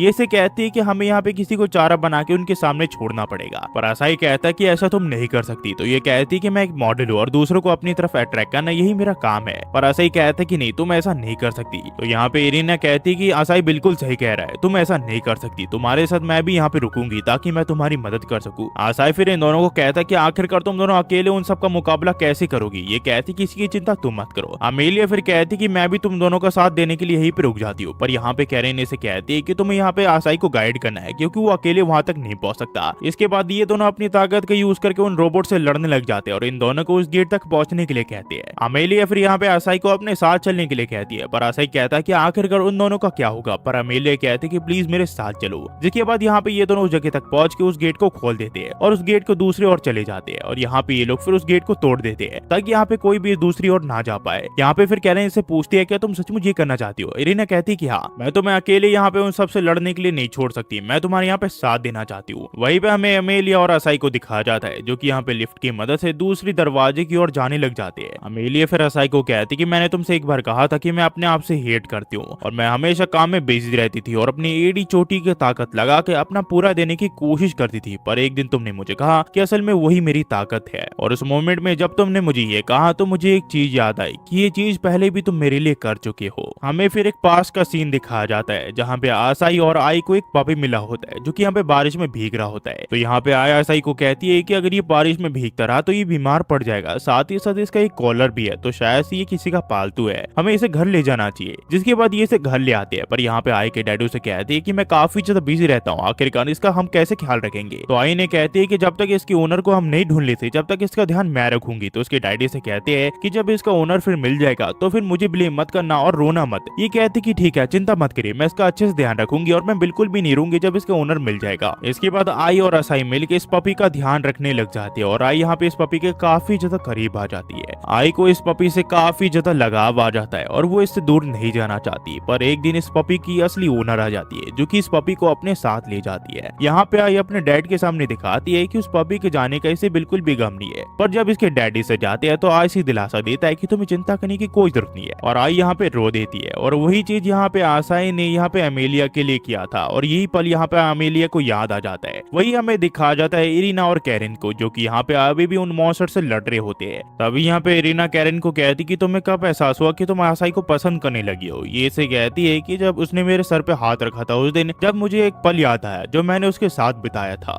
और ये पल यहाँ पे आसाई ने आई के साथ बिताया होता है। यहाँ पे आई बार बार ट्राई कर रही होती है ताकि वो ब्लैक फ्लिप कर सके, पर आसाई से कहता है इसका कोई फायदा नहीं है। काफी सारे लोग ये चीज नहीं कर पाते, पर यहाँ पे आई हार मानती नहीं और वो बार बार कोशिश करती रहती है। और फाइनली काफी घंटों की कोशिश के बाद वो ब्लैक फ्लिप को करने में कामयाब हो जाती है, जिसके लिए यहाँ पे आसाई उसकी तारीफ भी करता है। और उस पल के बाद यहाँ पे कैरन आसाई को पसंद करने लगी थी। इसके बाद यहाँ पे कैरन इसे पूछती कि तुम्हारा कब था, तुम्हें कब एहसास हुआ कि तुम आसाई को पसंद करने लगी हो। ये इसे बताती है कि ये जब होटल के वहाँ पे गए थे, जब आसाई ने इसे दिलासा दिया था इसके करीब आके, और उस टाइम उसे एक दिन याद आया था। उस दिन यहाँ पे आई के डैड का बर्थडे था, पर उसके डैड यहाँ पे काफी देरी से आए थे, जिसके लिए उसके डैड ने उसे माफी भी मांगी थी। पर आई यहाँ पे काफी ज्यादा उदास हो गई थी, इसी वजह से वो घर से भाग जाती है और पार्क की वहाँ पे जाके बैठ जाती है। तो यहाँ पे आसाई उसे ढूंढते हुए आता है। वो उसे कहता है अगर तुम घर नहीं गई तो तुम बीमार पड़ जाओगी, तुम्हारे डैड को तुम्हारे बारे में चिंता हो रही है। ये इसे कहते कि उन्होंने मुझे वादा किया था कि वो हर बर्थडे मेरे साथ बिताएंगे। तो आसाई इसके पास आ जाता और कहता है कि तुम्हें पता है अगर हम ऐसी करीब रहे तो हम दोनों काफी ज्यादा गर्म रह सकते हैं। जिसके बाद ये लोग देखते हैं वो रोबोट इन्हीं की तरफ आने लग जाते हैं, तो ये दोनों उनसे लड़ने के लिए चले जाते हैं। वहीं पे हमें आसाई और अमेलिया को दिखा जाता है जो कि यहाँ पे लाइब्रेरी के यहाँ पे आ जाते हैं, जहाँ पे ये दोनों बैठ के पढ़ाई किया करते थे। तभी यहाँ पे अमेलिया से कहती है तुम्हें ये याद है, तुमने ये मुझे कांजी सीखने के लिए दिया था,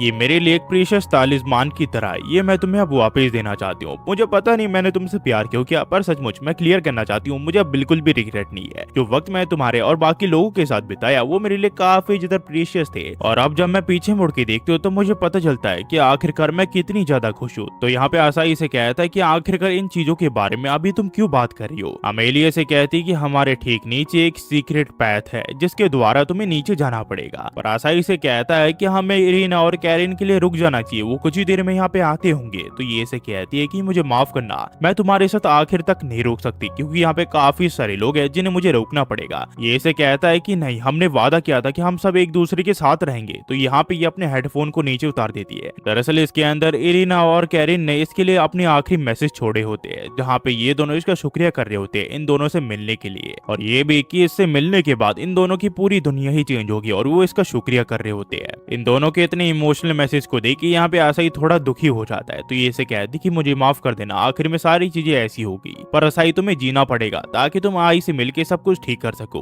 और तभी ये लोग देखते हैं कि यहाँ पे वो रोबोट इनके ऊपर हमला करने के लिए आ जाते हैं। तो अमेलिया से कहती है कि लगता है हमारे पास ज्यादा समय नहीं है, मुझे पूरा यकीन है तुम्हारे ऊपर आसाई कि तुम उसे किसी तरह मना लोगे, और मुझे तुमसे मिलकर काफी अच्छा लगा। अमेलिया फिर आसाई के लिए उस सीक्रेट पैथ को खोल देती है जिसके अंदर यहाँ पे आसाई गिर जाता है। एपिसोड की शुरुआत में हमें आसाई को दिखा जाता है जो कि बाकी लड़कियों के खो जाने की वजह से काफी ज्यादा परेशान हो जाता है। साथ ही साथ वो यहाँ पे उस चीज को देखता है जो कि उसने अमेलिया को दी होती है, वो भी यहाँ पे गायब हो जाती है। ये समझ जाता है कि यहाँ पे अब अमेलिया भी गायब हो चुकी है। तभी यहाँ पे इसकी नजर यहाँ पे आओई भी जाती है जो कि यहाँ पे बीच के सामने खड़ी हुई होती है। आओई जैसी असाई को देखती है वो इसे कहती है कि मुझे माफ कर दो ये सारी चीजें करने के लिए। यहाँ पे फिर असाई से कहती है कि मुझे अच्छा लगा कि तुम ठीक हो। ये फिर इसे पूछता है कि आई कहाँ पे है। ये इसे कहती है वो मेरे दिल के अंदर है। तो ये कहता है क्या मैं उससे मिल सकता हूँ, मैं उसे देखना चाहता हूँ। तो आयु कहती है कि ठीक है। जिसके बाद आओई इसे यहाँ पे अपने बलून से गले लगा लेती है और असाई फिर उस पल में पहुंच जाता है जिस टाइम यहाँ पे ये मिडिल स्कूल से ग्रेजुएट हुआ था। यहाँ पे फिर आई आ जाती है जो कि इसे कहती है कि तुम क्या सोच रहे हो, तुम थोड़े उदास लग रहे हो। ये इसे कहते हैं कि मैं मिडिल स्कूल के बारे में सोच रहा हूँ, सब लोग यहाँ पे ग्रेजुएट होने के बाद अपने अलग अलग रास्ते चले जाएंगे, क्या तुम्हें बुरा नहीं लग रहा। ये इसे कहती कि नहीं, जब तक तुम मेरे साथ हो तो मुझे किसी और की जरूरत नहीं है, तुम हमेशा मेरे साथ रहोगी ना आसाई। आसाई इसे कहते हैं कि हाँ मैं हमेशा तुम्हारे साथ रहूंगा। जिसके बाद यहाँ पे आई इसे कहती है क्या तुम मेरे साथ शॉपिंग चलना चाहोगे।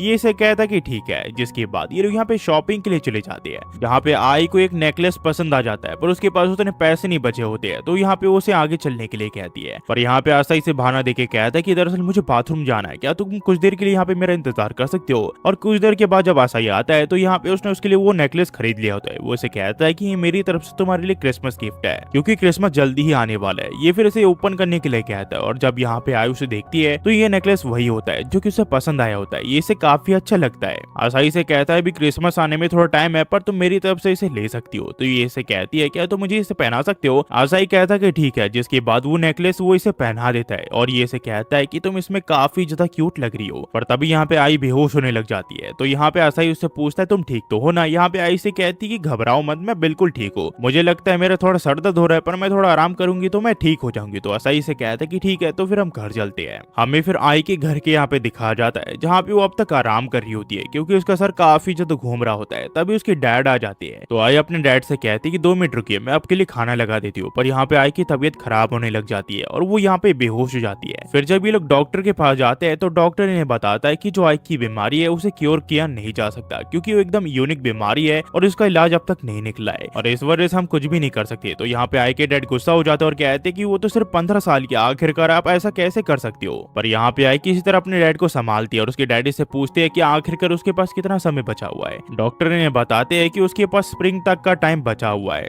डॉक्टर की ये बात सुन के यहाँ पे इजाबा बिल्कुल खुद समझ नहीं पा रहे होते कि आखिरकार वो क्या करे। वो काफी ज्यादा चिंता में होते हैं। तभी यहाँ पे आई ने कहती कि चलिए डैड, आपको चिंता करने की कोई जरूरत नहीं है, मैं इतनी जल्दी यहाँ पे हार नहीं मानने वाली। आई को फिर यहाँ पे हॉस्पिटल में एडमिट कर दिया जाता है ताकि वो ठीक हो सके। पर तभी यहाँ पे दौड़ते हुए आसाई आता है, जो कि इसे पूछता है तुम ठीक तो हो ना। यहाँ पे इसे कहती है वो बिल्कुल ठीक है, बस उसकी थोड़ी तबीयत खराब हो गई थी, इसी वजह से उसके डैड ने इसे हॉस्पिटल में एडमिट करवा दिया है। वो आसाई को अपनी बीमारी के बारे में नहीं बताती। आसाई फिर से कहता है कि मैं तुम्हारे लिए काफी सारे बनानास लाया हूँ। जिसके बाद आसाई से पूछता है तुम सचमुच ठीक तो हो ना। ये इसे कहती है कि मैं बिल्कुल ठीक हूँ, मैंने तुम्हें कहा ना, मैं बस थोड़ी थक गई थी, इसी वजह से मैं बीमार हो गई, तुम्हें चिंता करने की कोई जरूरत नहीं है। तो आसाई से कहता है कि ऐसी न्यूज सुन के मैं काफी ज्यादा चिंता में पड़ गया था। ये इसे कहती कि तुम्हारा शुक्रिया मुझे यहाँ पे देखने आने के लिए, पर मैं तुमसे कुछ पूछना चाहती हूँ, जब स्प्रिंग आएंगे तो जेरी ब्लॉसम यहाँ पे ब्लूम होंगे, तो क्या तब तुम मेरे साथ उन्हें देखने के लिए चलोगे क्या। तो आसाई कहता कि हाँ बिल्कुल, उन्हें देखने के लिए तो हम हर साल जाते हैं। तो ये इसे कहती कि तो फिर तुम मुझे वादा करो। ये दोनों फिर एक दूसरे से वादा करते हैं कि ये लोग स्प्रिंग के टाइम पे चेरी ब्लॉसम देखने के लिए जाएंगे। फिर धीरे धीरे करके यहाँ पे वक्त बीतता है और एक दिन आई इसे यहाँ पे चॉकलेट देती है। वो कहती है ये वैलेंटाइन का गिफ्ट है मेरी तरफ से, मुझे पता है ये थोड़ा जल्दी है, पर तुम इसे अभी ले लो। आसाई फिर से कहता है कि मैं काफी ज्यादा मेहनत कर रहा हूँ ताकि उस हाई स्कूल में हम दोनों एक दूसरे के साथ जा सके।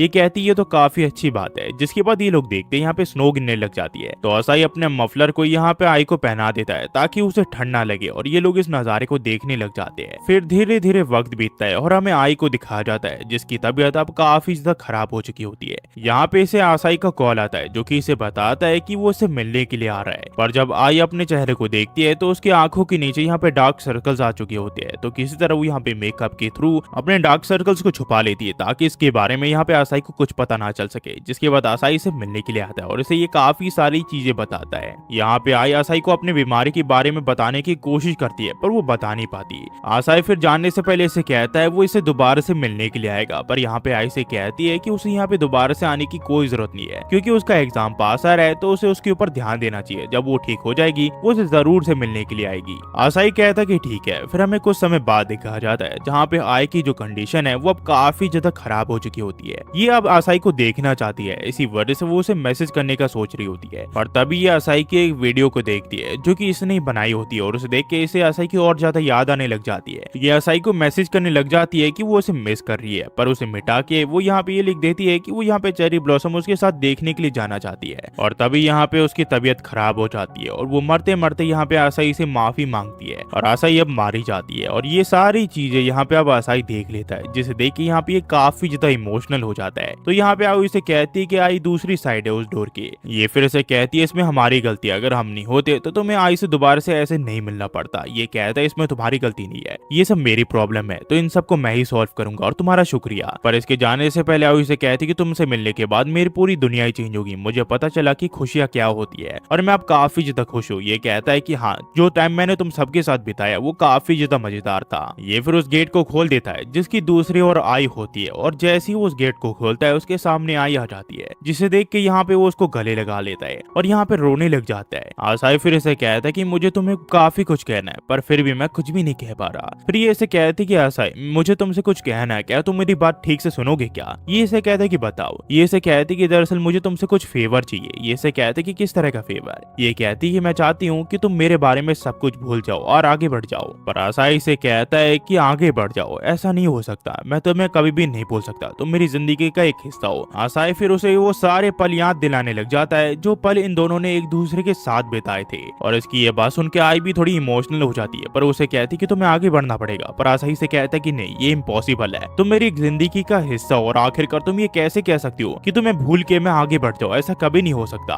जब से हम छोटे थे हम दोनों एक दूसरे के साथ थे, हम दोनों एक दूसरे के साथ बड़े हुए हैं, हम कहीं पे भी जाते थे हम एक दूसरे के साथ जाते थे, हम कोई सी भी चीज करते थे तो हम एक दूसरे के साथ करते थे। आखिरकार मैं तुम्हें कैसे भूल सकता हूँ? मैं तुम्हें कभी नहीं भूलूंगा। आई से कहती कि तुम्हें मुझे भूलना पड़ेगा अपने फ्यूचर के लिए, मैं एक बीता हुआ कल हूं और तुम्हारा फ्यूचर काफी ज्यादा ब्राइट है। आसाई से कहता है कि इसी रीजन की वजह से मैं इस दुनिया में आया था, मैं तुम्हें यहाँ पे भुलाने के लिए आया था, पर जब मैं असली दुनिया में गया तो कुछ भी नहीं बदला, मैं तुम्हें भूला नहीं था, तुम्हारी यादें अभी भी मेरे साथ थी। तो आई से कहती कि मैं चाहती हूँ आसाई तुम हमेशा खुश रहो, मैं तुम्हारे आंखों में आंसू नहीं देखना चाहती। पर आसाई से कहता है कि जितनी भी चीजें हम अब तक कर रहे थे वो सारी चीजें गलत थी।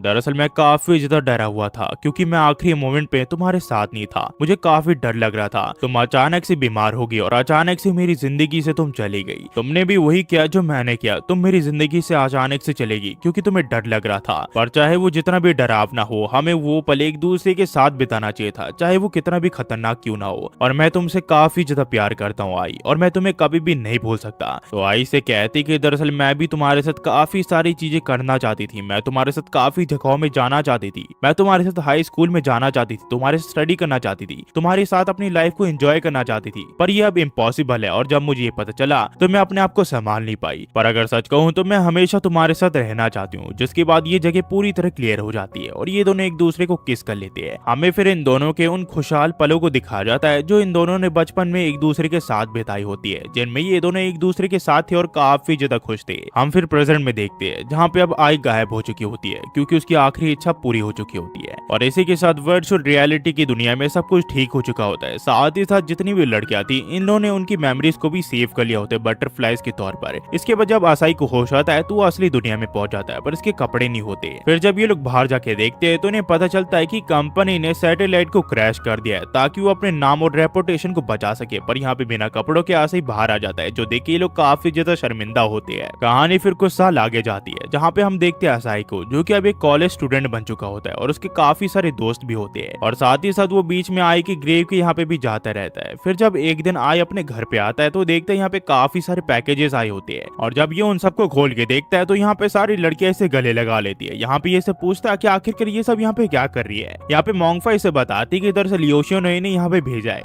और यहाँ से इसी के साथ यहाँ पे रहेंगी। वहीं पे हमें दिखा जाता है बाहर, जहाँ पे हम देखते हैं आवी को, जो कि यहाँ पे इनके बेल बजा देती है और ये भी यहाँ पे रहने वाली है। और इस एनीमे का यही पे अंत हो जाता है। इस एनीमे का कोई सा भी अगला सीजन नहीं है, तो इसके लिए मुझे आस्क मत करना कमेंट में, और ये भी मत लिखना कि अगला एपिसोड ला दो, जबकि आपको पता है कि एनीमे सिर्फ 12 एपिसोड का है। चाहते हुए सिर्फ इतना ही कहूंगा guys, thanks for watching. Next video में होपफुली आप सब बढ़िया होंगे और